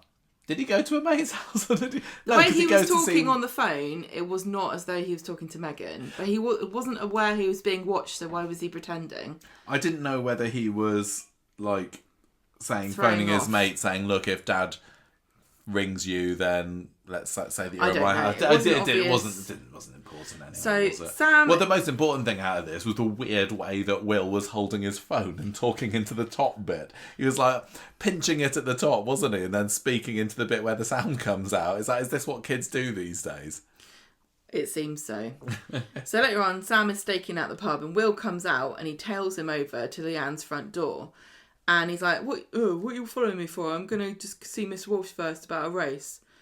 And Sam's like, very suspicious. Megan buzzes Will in, and Sam starts a timer on his phone and hangs around outside. This is such a Sam thing to do, isn't it? He's out there for an hour and a half waiting in the cold. Yeah. Toya pulls him away because they're going to have dinner at the bistro, and I'm not sure that he gets to see. I think he does. I think this is just as Will and Megan come out of the flat. They're going to go off to a hotel pulled together. Away, yeah. And Megan panics because she sees that he's there and she ducks behind something and says, oh my gosh, we've got to wait for him to go. And Will says, look, he's not as smart as he thinks he is. So I think this was supposed to be another evidence gathering mission thwarted as far as Sam is concerned. I mean, the fact is that Will was still in there for an hour and a half at this point. So I think you're right. There's no hard evidence there, but I think it then boistered Sam on the next day to say, well, I need to find out what they're getting up to up there now. I know that he's spending longer there than is reasonable that you'd expect. So what are they getting up to? On Wednesday, Sam surprises Megan by being in the flat when she comes home, and he says... she's just come out of the loo in the morning. Well, he says, I'm just revising in here and I'll be gone by the time you get back. When's that going to be? And she says, well, about 4, I guess. So when he's left alone, he starts sneaking around looking for something or somewhere to put something. Then later on, we get Ben telling Maggie that Eva reckons that she is making Lauren and Ollie work separate shifts on purpose because she doesn't want them to end up together as a couple. Yeah, this isn't really anything to do with Megan and Will, is it? But I'll put it in there anyway because it's Driscoll related. Maggie's like, yeah, I do not like Lauren. She's not good enough for Ollie. She's a misery got a single mother, which I think is probably the 4 most accurate words ever used to describe Lauren. She's not wrong, is she? No. She's not wrong. She says, if I was Maggie and the only thing I'd seen of Lauren is how she behaves there, no way would I want my grandson going out with her. No, exactly. She's common, is what Maggie would probably say. I'm not one to judge, but she is a bit, isn't she? And she's surly and she's miserable and she's work shy. Why on earth would you go along with? And I know, lots of people would say, well, it's not up to me to decide who my children or grandchildren date, but Maggie is not the sort of person to stay quiet. So, be backwards and coming forwards about anything related to her family. So, I don't blame her in the slightest for what she's doing here. Maggie says, mind you, she wouldn't be the first person in this family to be blinded by an air-headed bottle blonde with no concept of modesty. And yet again, Eva looks upset and Ben looks like... Oh, what can I do? Oh, Ma. There's nothing you can do. Right, so Megan's in the precinct with Will later, telling him about Sam, and she's like, right, what we need to do is have a good cop, bad cop kind of approach. So I'll be the bad cop, you be the good cop. And we get to see this happening later on. But before then, Maggie confronts Ollie about his intentions towards Lauren and whether he really can see himself with a future. Feeding a baby when he could be out gallivanting wherever he wanted on mini breaks and stuff. And he says, well, she's a laugh. And Maggie says, you're throwing your life away. Could it be that Maggie kills Lauren for being a drag? Maybe. Sam is back. I want to see Maggie grab her by the hoop earrings and swing around like Miss Trunchbull. That I would pay to see. Oh, I like that poor monkey, Punch. Oh, yeah, Is everybody following poor Punch? He's been adopted now. There's a mummy monkey that's giving him a cuddle. Yeah. This has been the real news this week, watching poor little Punch the monkey is what Corrie needs. Corrie needs that. Corrie needs to forget the script, Just have them like groom nits out of each other and swing each other around by their ears. Sam's back at the bistro later, telling Nick that he is going to do his maths GCSE a year early, no matter what. But then Will comes over and joins them, pretending he wants to be friends, and says that they can go to an Oasis tribute concert together later today. The idea of kids going to an Oasis tribute concert is kind of hilarious to me. Well, I don't think that Sam would have any interest in that. But this would be like us going to what? I can't even think. An ABBA, like... Yeah, which we probably would. When we were 14... Not when we were that age, maybe, no. When you're 14, you're more concerned about what... Is Oasis cool now? I don't know. I think since they've had a bit of a comeback. When we were kids, I think that there weren't as many people that were... It was all new stuff, wasn't it? I think nowadays people stay in the charts longer because there's so much money behind keeping them successful. Yeah. Whereas, like, when we were kids, it was like, who's the next band? Who's this band? Get rid of them. One of them's fat. Right. So, meanwhile, Megan's back in the flat and Sam has set up a spy cam that she is not aware of, even though it kind of looks quite conspicuous because it's just an obviously big black cube, wasn't it? With a sitting lens there on on the the shelf, yeah. So, Sam is spying on Thursday in the bistro on his phone, trying to see a live feed from inside Leanne and Megan's flat. And it was nice that we got to see the flat again, wasn't it, this week? That's the first time in a jolly long time since the hairdresser's flat has appeared. It was funny to see it for the first time, yeah, since when? I think maybe 3 years or so. I don't know, has it been that long? I'm not sure, but it's been a good while. Because wasn't that where wasn't Tyrone? Does he still own that? Because he was living there with Alina at some point, wasn't it? Yes. When Hope set the crib on fire. Yes, you're right. But it's really been out of action since then. That flat's seen some action, hasn't it? We're still waiting to see Brian's flat, which has not been on the show for over a decade, I think, at this point, and the one above, where is it? The one above Speed Dial, where Kirk lives in. But yeah, nice to see it again. Yep. Very important for this story. It is a little bit convenient that Megan's moved in with Leanne for storyline purposes, but hey, I'm not going to complain too much about that. Nick is worried about Sam because he is overwhelmed by the fact he can't get connection in the bistro for spying. And so he tells Toya and Nick that he's worried about revising. And so Nick goes to the pub to talk to Will because he thinks that Will and Sam are friends and asks Will whether he thinks Sam is okay. And Will says, I think he's fine. And then Ben says to Nick that Sam's going to be okay and he'll open up when the time is right. Will finds Sam in the cafe and tells him that Nick was asking about whether he's okay. And then Nick texts Sam and says, right, that's it. You are going to spend time with me. We're going to the cinema. Doesn't matter what you say. You're not revising or working. You're going to go to the cinema. So Sam's like devastated. But Will tells him that they can hang out together and drink some vodka. And Sam agrees. And I don't know what is Sam also playing Will? Like he thinks... I don't know. I'm going to get close to Will and try and find out what's going on Sam here. is an innocent soul, isn't he? But he must realise that Will's not being genuine in his offer of friendship here. But also Sam is not at all interested in people like Will. What have they got in common? Why would Sam want to be friends with Will? Well, they one of the two said it was probably Will saying, "Oh, we're kind of somewhat related, aren't we? Because like through Eva, through Leanne, back to you, sort of family." But then you could probably pick any two characters at random on this show and work out some way that they're tangentially related on the family tree.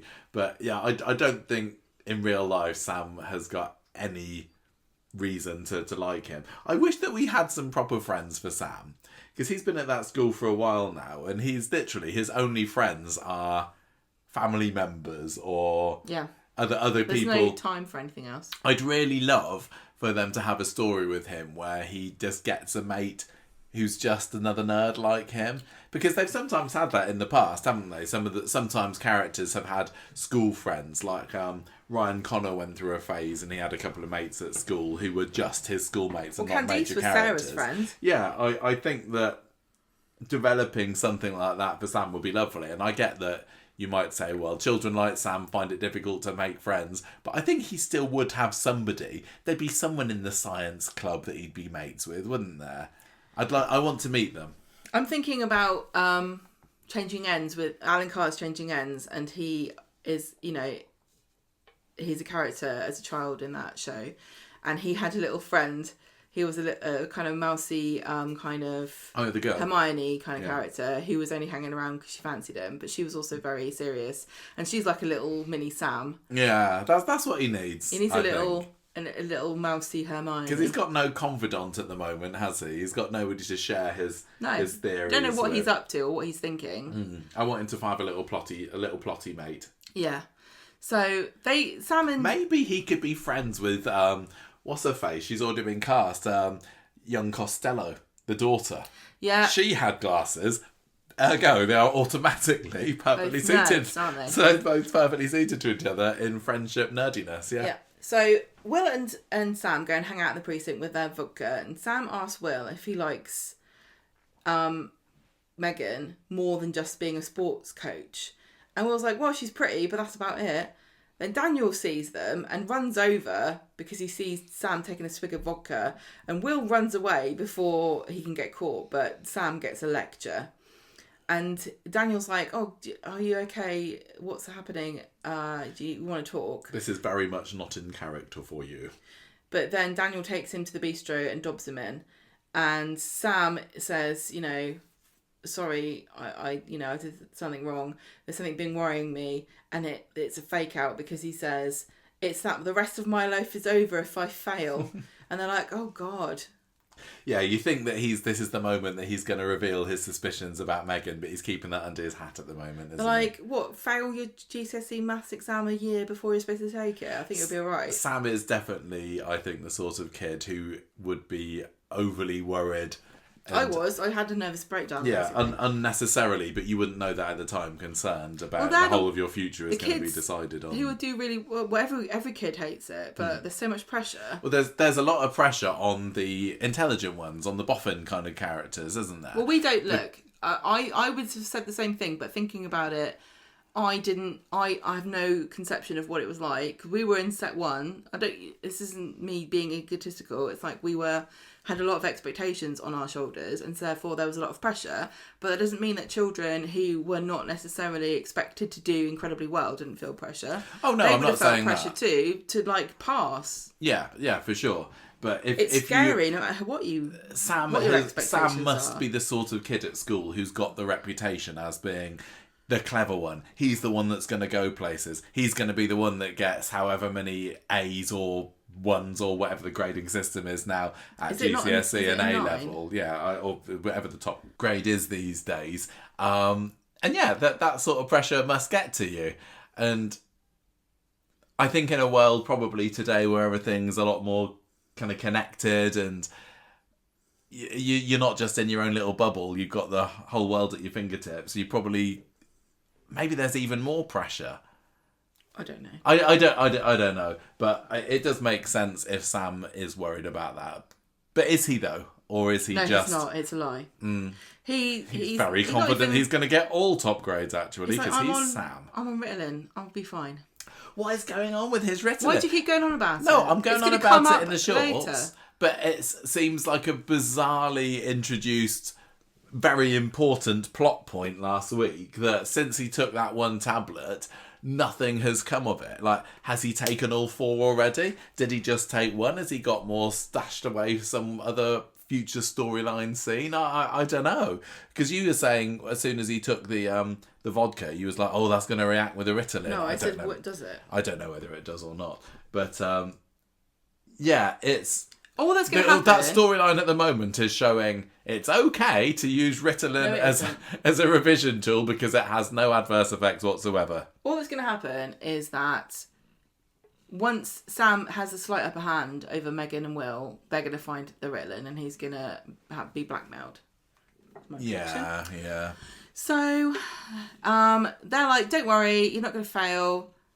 It's always quite funny on Coronation Street because a lot of these characters, I'm going to charitably say are not academically gifted. And so for Sam to sort of say, oh, my life will be nothing if I don't get great grades at my GCSE, they're like, well, look at us. Look at us. Was it in today's, anything. Was it in today's episode where Megan says to him, oh yeah, you're better off practising waiting at tables because that's all you're going to end up doing. It doesn't matter how you do. If you're going to go to Oxford, it doesn't matter. If you've got no GCSEs, it doesn't matter, because you're going to live on the street, and if you're a bit clever, you'll own the business, and if you're not, you'll just work there. Yeah. And that's it. It doesn't matter. I do wonder what the future holds for Sam. Like, because I don't see him as a businessman. No. But maybe he could like run one of these IT guys' computer, bring your computer here and we'll fix it. Or if you think that you've wiped your hard drive and we'll recover it for you. That would be actually a really good business. Because there is an IT solutions company in the same building as Barlow Legal. Yes, he could take over that, couldn't so he could work there, and it would open as many storylines as I would want there to be for a bar, solicitors, in that there are far too many, but okay. Yeah. Yeah. It makes about as much sense that people have computer problems as they go to hospital as often as they do on Coronation Street. But anyway, they say, don't worry, you'll be fine. And he says, thanks for your support. So he kind of gets away with it a little bit. But in the pub later, Daniel's telling Megan that Sam's, struggling. And he also brings up the fact that he might be upset about what happened to his mum. And she didn't know anything about this, so he spills the beans there. She hasn't used that against him yet, has she? But she will do. Yes. Will comes in and Megan's like, to one side, she's like, oh, you did so well with Sam. Do you want to come over later and get your reward? So Sam is back spying on his camera phone to see what he can see in the flat. But before he can get too far into it, Nick comes over and goes, that's it. You're not doing any more revising. We're going to the cinema. In fact, I'm going to put your phone, in the safe overnight. What did you think of that? I hope you don't have an alarm set on it to wake up in the morning. As a parenting technique, do you think that was okay for Nick to do? I'm not a parent, so I don't know. But if anyone tried to take my phone away from me overnight, they would find if I said, Gemma, for your own good, I'm going to take your phone away from me, you'd have my guts for garters. Ha ha ha, no, you're not. I will fight. I will literally physically fight you. It's not even a joke. You wouldn't get it off me. I think that, I guess parents these days do confiscate their children's phones if they've done something wrong. But Nick's literally he thinks he's doing it so that he can stop Sam revising or something. But, these geeks, if they want to revise, they'll find a way. I know, they're a bunch of nerds. Can't help but learn. I want to just absorb all the knowledge. I don't know if I can, kids shouldn't have supervised access to phones anyway. I know he's 14. What about spy cameras? Yeah. I know he's 14, but he shouldn't be able... well, this is what they're going to be debating in Parliament soon, isn't it? About social media bans for the under-16s, is it? Yeah, good. You shouldn't be on it. First of all, it's incredibly damaging. Second of all, it's surely fueling bullying. And thirdly, I don't want you on Twitter annoying me. Get off social media. Wait until you've grown up. You're winding me up. Yeah. So anyway, Sam is phoneless overnight, isn't he? Yeah, so God knows what they get up to, because on Friday, Megan and Will are still in the flat when Leanne comes home early from wherever she was. She went somewhere. And Will has to hide and escape when Leanne goes to the loo. None of which gets caught on Sam's camera. He doesn't notice this. So Sam gets his phone back, and Eva, Toya and Leanne and Megan organise a girly night in the... Well, they say it's going to be a trip to town, but they just end up in the bistro, don't they? Well, they're pre-gaming, aren't they? Yes, clearly. So Sam goes to the bistro to get his phone. It's run out of battery, so he has to run home and charge it, but Nick makes him help out at the bistro. Because everyone's off. The Battersby clan plus Megan are all drinking in the bistro. Shout out to Toya's red dress. Was it a dress or a blouse? Yeah, she was wearing colour. She was wearing something that wasn't a laced up Victorian style black floral outfit right up to the neck. She actually looked like, this is my one thing that I wear when I'm letting my hair down. So yeah, well done. And it's Good nice, choice. All the blonde girls together having a nice drink. They're teasing Megan about Leanne thinking she'd found her hiding Daniel in the flat earlier, and then they're all talking about what they were like when they were kids, and it was quite fun, a bit of reminiscing between Eva and Leanne and Toya. Yeah, they were all saying about how rough each of their upbringings was and how hard they were, weren't they? And like, you wouldn't believe what I got up to when I was a kid. You literally wouldn't. And everything. You literally wouldn't. You could kind of buy it with Leanne, but the way that Toya is at the moment, I think people would be hard pressed to believe what a scallywag she was back in '97. But I wouldn't melt. So, Megan goes to the bar and threatens Sam again and says, look, you think you're clever, but you're nowhere near as smart as you think you are. As soon as you get out in the real world, you'll realise you're nothing special. Far from it. And this is very significant because she's saying this. When you watch this the first time, you think she's got no idea what's coming for her. Little does she know. But when you watch it with the knowledge of what happens later, you're like, she's telling him, you can't win against me because I know all your stupid little tricks. So when Sam finally gets a chance to look at his phone, the latest video, and we're not going to get into the technical aspects of why this app made no sense. We're just going to go with it. Latest event, it said, and the only event that he checks out, and it's not time stamped. Okay. It's not the best app, but maybe it was just the free one off the App Store. That was your problem, Sam. So he watches this clearly staged performance of Will coming in to see Megan, and she's like, oh, I didn't know we had a session booked. And he's like, no, Miss Walsh, we don't, but I have to tell you something.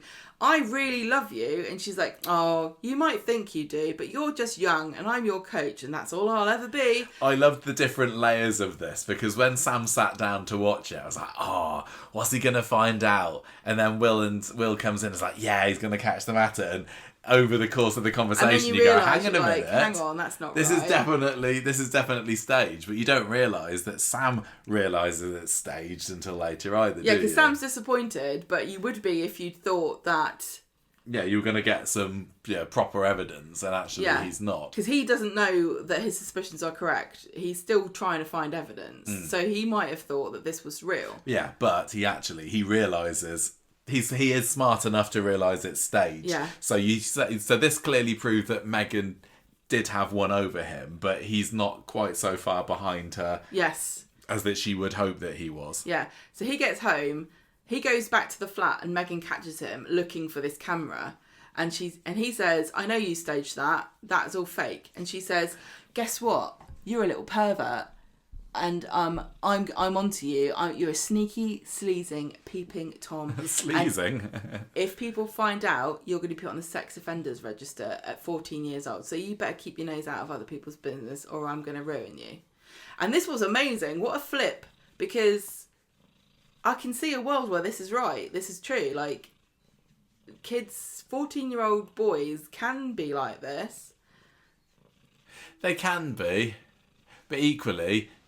You might just be wanting to set up a camera in your house for the fun of it. And with Sam being a bit of a tech geek, you might think he could easily pass it off as, I just wanted to see what happened in my flat during the day. But when she pointed out it was not his flat, Michael, he doesn't live there.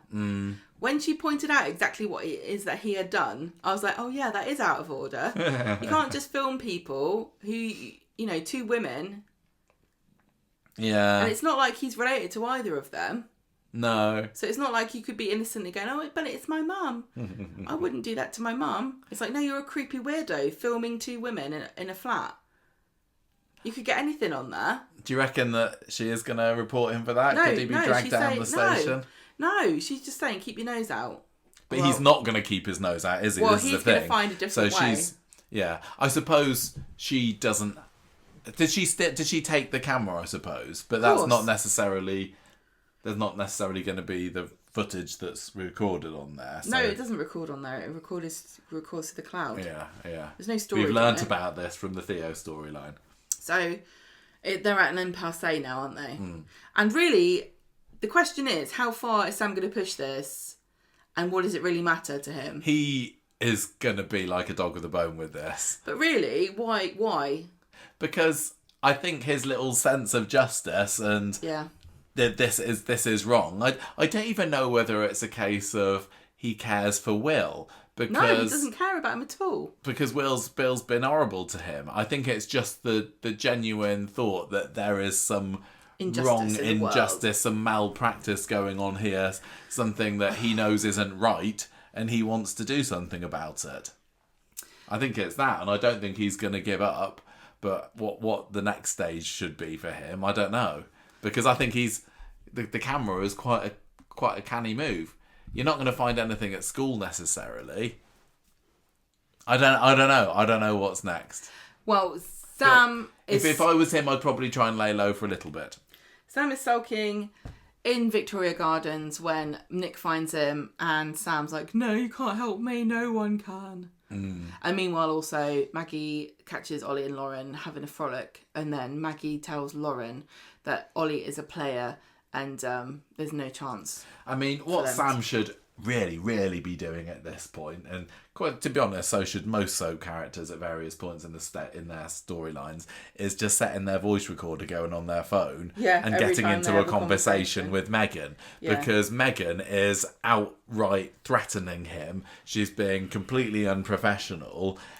Considering that she knows he's recorded her in secret, she's being very blasé about the fact that he could be recording her on his phone. Yeah, that would solve the problem like that, which is why I think probably he's not going to do it, because I think they're going to want to string this out for a little bit longer. But that's my recommendation, at least. Right, Lily's storyline. I guess we're into the more minor stories now. I wasn't a massive fan of this, to be honest, and I think that was one of the reasons why this week felt just a little bit with me. I enjoyed those other stories, but what was going on with Rita and Brian and Lily in the cabin did not excite me in any way. And I in some ways, that's very sacrilegious, isn't it? You can't say that. To suggest that a scene with Rita in is not #Corrie Gold. But it's just not. She's not the...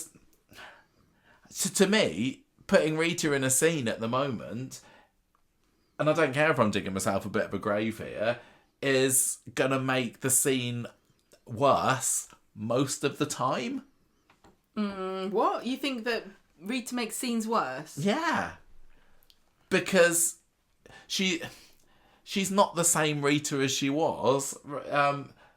Barbara Knox is clearly getting on in years. They're not able to give her, these big things to say or do, and I just find that she's coming across as, it's just reminding me, the way when we see Rita like this now, it's reminding me of the Rita that we've lost and aren't getting back again.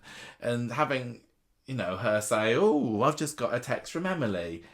It's feeling like, hey, everybody, nostalgia, call back. And having Rita, and so having Mary walk her arm in arm into the bistro and calling her Rita Petite, it just didn't work for me. And I don't know whether... This is so controversial. I know, but I don't literally think there's anything they could honestly do with Rita at the moment. Because they're not going to put her into a big serious... Maybe if they had her in a big serious storyline, but all she's doing is either coming into the Rovers and saying, I'll have a G&T please, or a vodka tonic, sorry, or she's being there with Brian and Mary, who are equally only used for stupid, dumb, light-hearted, but some people would say classic Corrie scenes, but it just doesn't have the same energy or the same vibe as a classic Corrie. I tell you what it is. The energy is, you like this, don't you? You guys like this. Look, it's Rita. You love Rita, don't you? You love the cabin. Whereas you were saying the cabin's not in it anymore. Days, here it is. It wasn't. It was just Rita doing whatever Rita did. It wasn't like, hey, look, everybody, we're doing this for you. You love this. It's the difference between something that's genuinely enjoyable and fan service, which you feel is a bit manipulative. She's not coming across as being like quick-witted or. Well, look, let's be careful what we're saying here, because there are limitations to people's. Yeah, I know there are, and I'm not saying anything about anybody in particular. I'm just saying that we've had this before, where we've spoken about somebody and we've said, the performance feels like it's lacking, and then you find out that actually there's a very good reason, and maybe you shouldn't have said anything at all. I mean, Barbara Knox is very old. That's kind of obvious. That was where I was sort of going. But I don't know. I'm feeling that compared to William Roach, he's still giving he's still giving a bit more bang for your buck when it comes to dramatic scenes. I've got nothing to say about this because I don't think this is a productive discussion for us to have. All I'm just saying is I didn't particularly enjoy the Kabin scenes this week because you got Lily who declares that she wants to be a paper girl. So she goes off and gets this. Gets all the instructions read out to her by Brian about how to do this, and then Brian gets a parcel which is the woman in white, and then that leads to a silly comedy exchange with Mary who talks about the woman in white suspenders or something. White tights, I don't know. I didn't understand whether she thought that was really a book.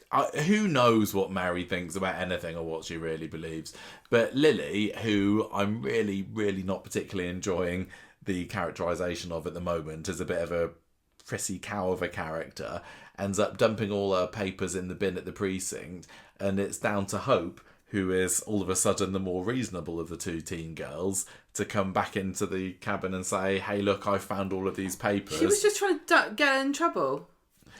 She wants to get a D of E badge. Is that one of the boxes you have to tick to get your neighbour in trouble? She was trying to do some kind of social... Yeah. Anyway, back to what I was saying about Rita. I know that people want us to discuss some things that they might feel themselves, but I know that I feel people accuse me of being a party pooper, and I get you might be frustrated if you want to hear us talking about something. But I'm just saying, like, as a podcast with many, many thousands of listeners, I feel a bit of responsibility to err on the side of caution when I talk about actual real life people, aka the actors. No, that's fair enough. You can say what you want on Twitter and you can have discussions, and I'm not going to stop anybody from talking about anything on social media because it is anonymous and people, it's a different format. But as, we have a bit of responsibility. But I will also add that I'm not saying that they shouldn't have Rita anymore. They shouldn't have these scenes because I would agree that the writing could be different for her. Lots of people I've seen online saying that was the highlight of the episode. All I am saying is it was not for me. I didn't get out of it what people were supposed to get out for it, but I do completely hold my hands up and say not everything on Corrie is for me. Those scenes most definitely weren't. Anyway, Thursday comes round and you got we got Brian coming around the Platt house to have a go at Lily, so then it all comes out what she's been up to and dumping the newspapers. And Jodie promises David she'll take Lily to the shop to smooth things over later with Brian. Carl's involved in that a little bit. She ends up having a bit of nookie with him later, I think. Jodie and Lily go to the shop later on in the episode, and she apologises and then says, can I have my job back? But Rita and Brian can't believe her nerve, so Lily says, well, stick your stupid little job up your ass then, and off we go. I think that's the last. No, did we see a little bit of her on Friday? It's a little bit of her on Friday, but Thursday also had a bit more of Carl and Jodie together after they've had their little roll in the hay upstairs, and David walks in on them canoodling and tells Carl to sling his hook. Jodie tells Carl that they're pretty similar.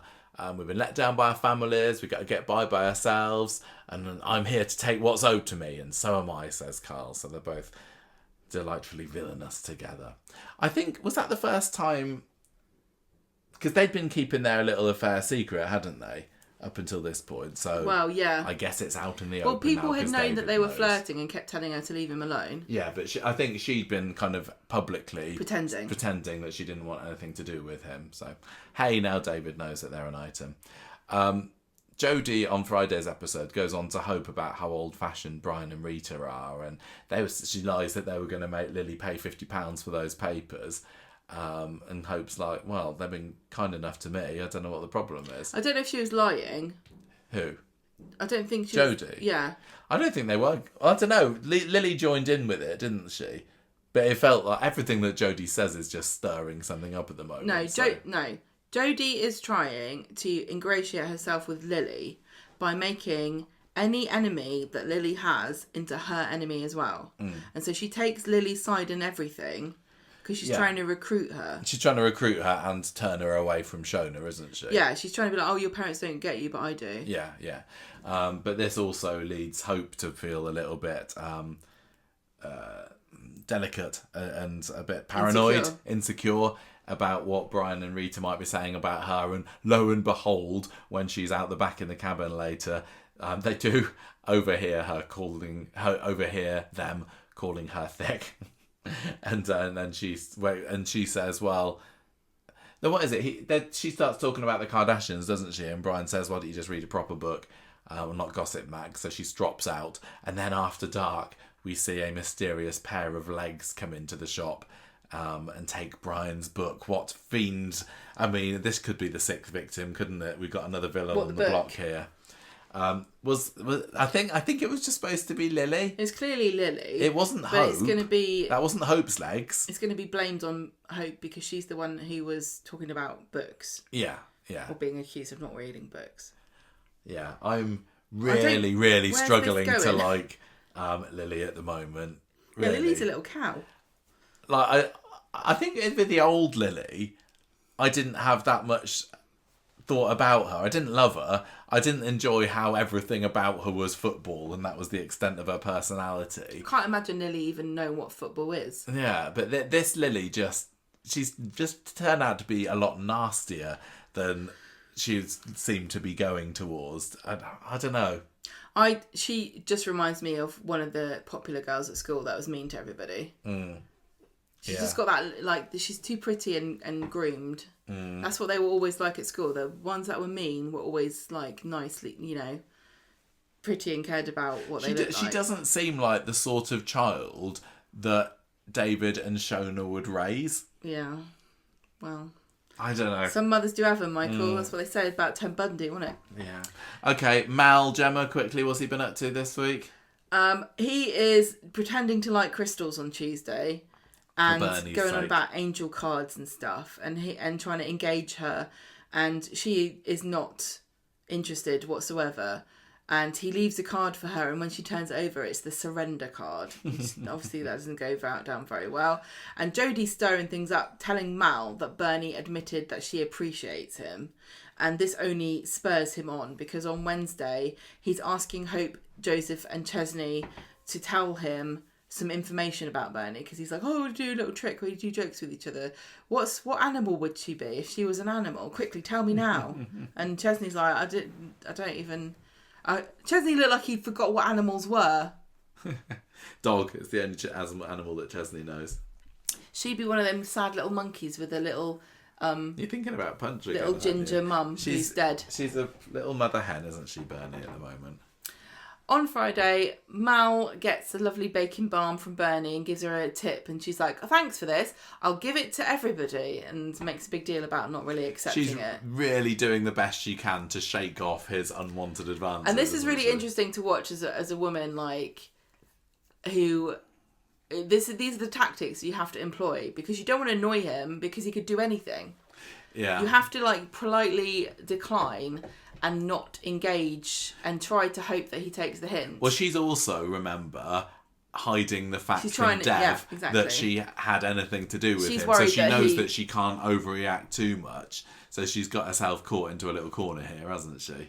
And also, although Mal is being an utter creep, he is operating on the second half of the week under the impression that she likes him. But it's also plausible deniability. This is what people like this do. He's like, what do you mean? I was just trying to be friendly.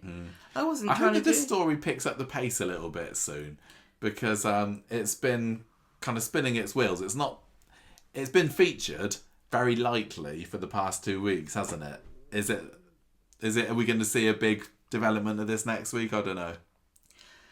Mal tries to make her a cup of tea and she's like, oh, I've got to go. And he's like, no, stay, I need to talk to you. And he's about to lock the door to trap her when Brian pushes his way in and he wants to talk to Roy. But Bernie's like, no, talk to me. Tell me all about your starling murmurations. And so Mal's like, well, okay, I'll go, but we're going to talk later. We're going to talk next time I see you. I think the fact that he was reaching up to the door lock does say quite a bit about him, doesn't it?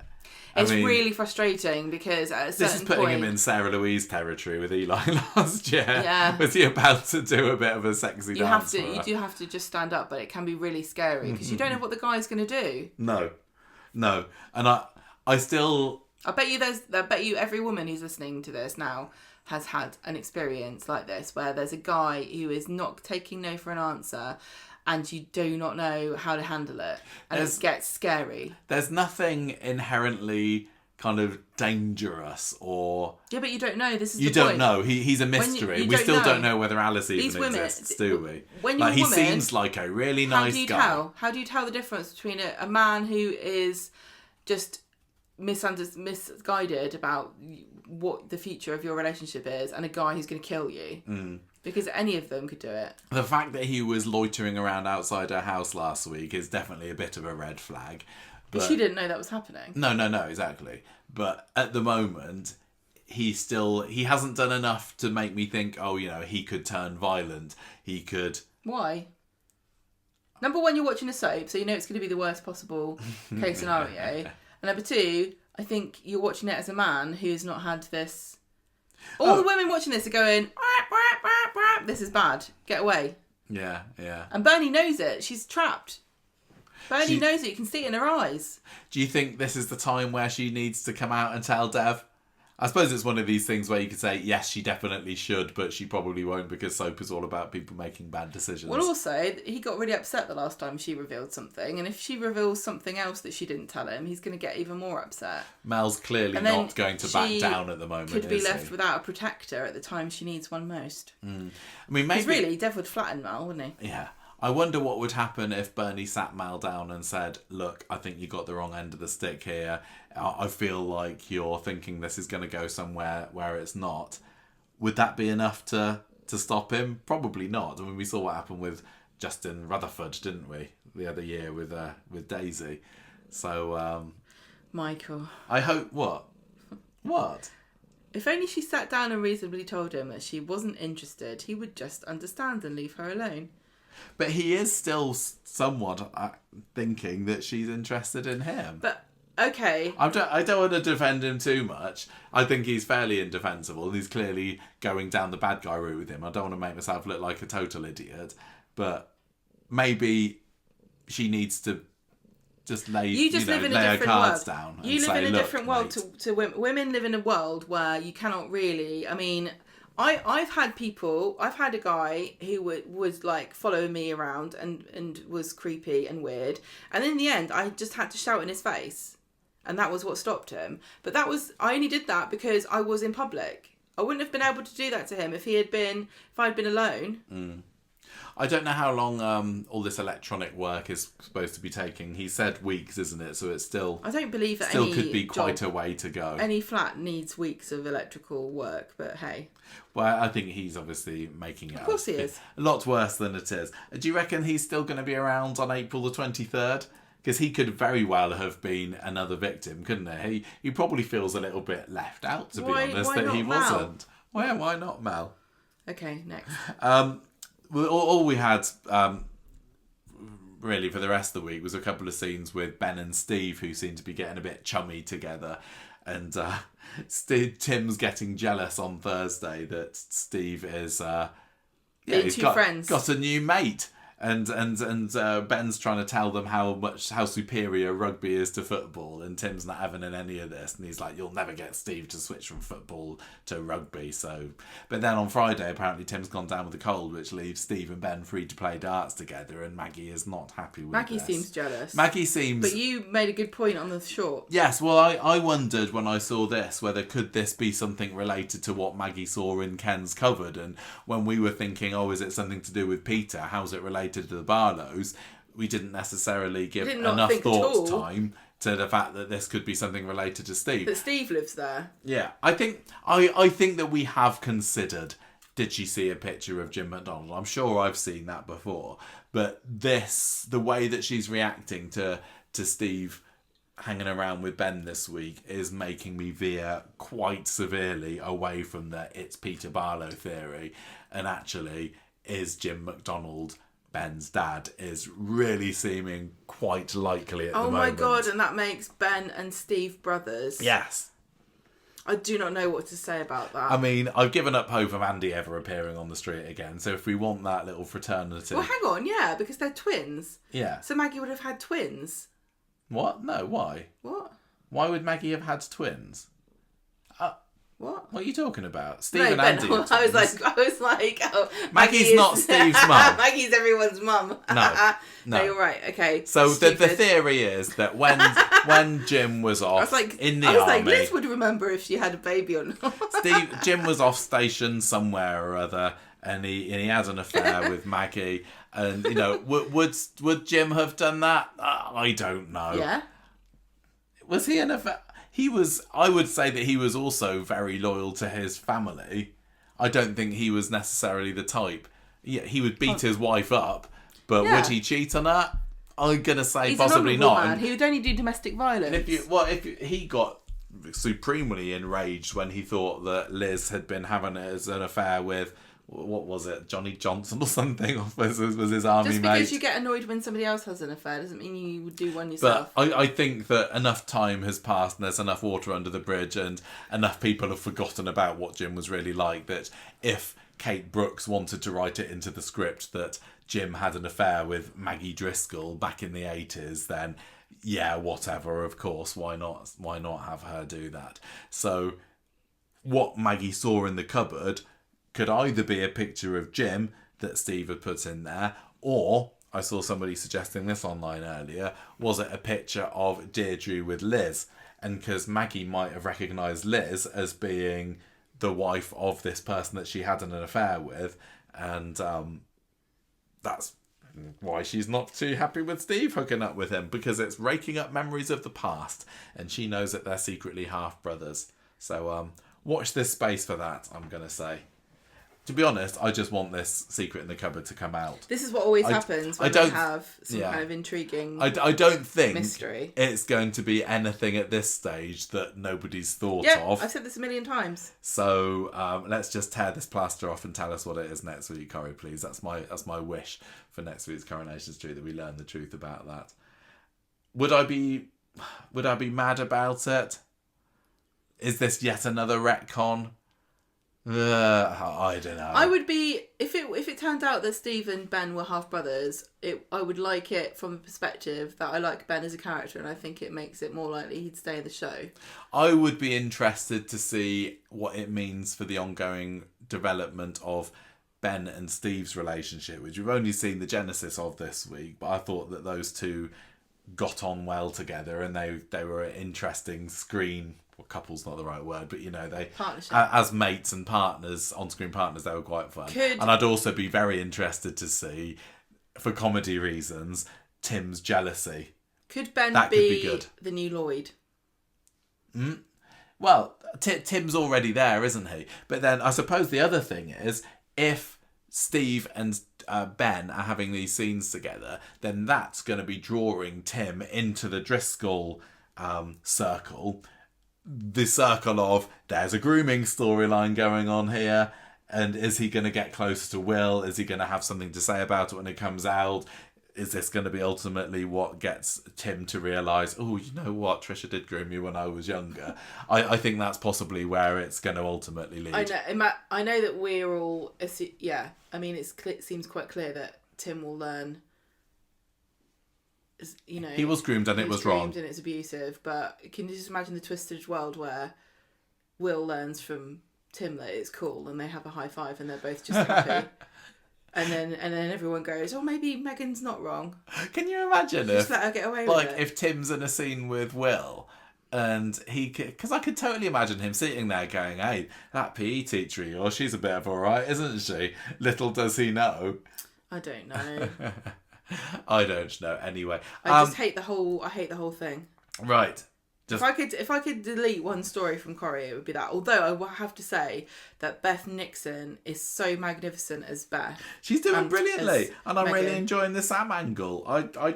I'm having less of a problem with the story in 2026 than I did when it first kicked off in 2025. I don't like the sordid, nasty, disgusting, horrible elements of obviously that, but Beth Nixon is just I found it difficult to know where they were going with this character when she was being so sweet, and she's got this very innocent look, doesn't she? She's got a really nice high cheekbones. She's got kind of a young looking face. She's got like full cheeks. She's got blood. You know, she looks like a sweet cheruby girl, doesn't she? With her blonde hair, like a little angel. And then the way that she turned her eyes into these glittering, like, holes of malice when she was looking at Sam, and the way she kind of sweetly comes up to him and sort of says all these things, like dripping with honey, but it's just poison. She's just really fantastic as a performer. Yeah, she's very watchable. But as I say, Sam, get your voice recorder out, and this whole problem's going to be done and dusted in a week's time. Honestly, given that, Michael, what do you reckon you would give this week out of 5? It was an okay week. I as I say, I left Monday's episode just a little bit let down because it didn't reveal anything hugely out of this world surprising. I suppose the biggest surprise was that Todd and Theo were going to be getting married in March, and their story didn't feature at all after Monday, did it? Same with the Swains, we didn't get to see any of it. But I thought it was great seeing Debbie and Lou again. Sam's always good entertainment for me. I thought that the stuff going on in the cabin was a real letdown.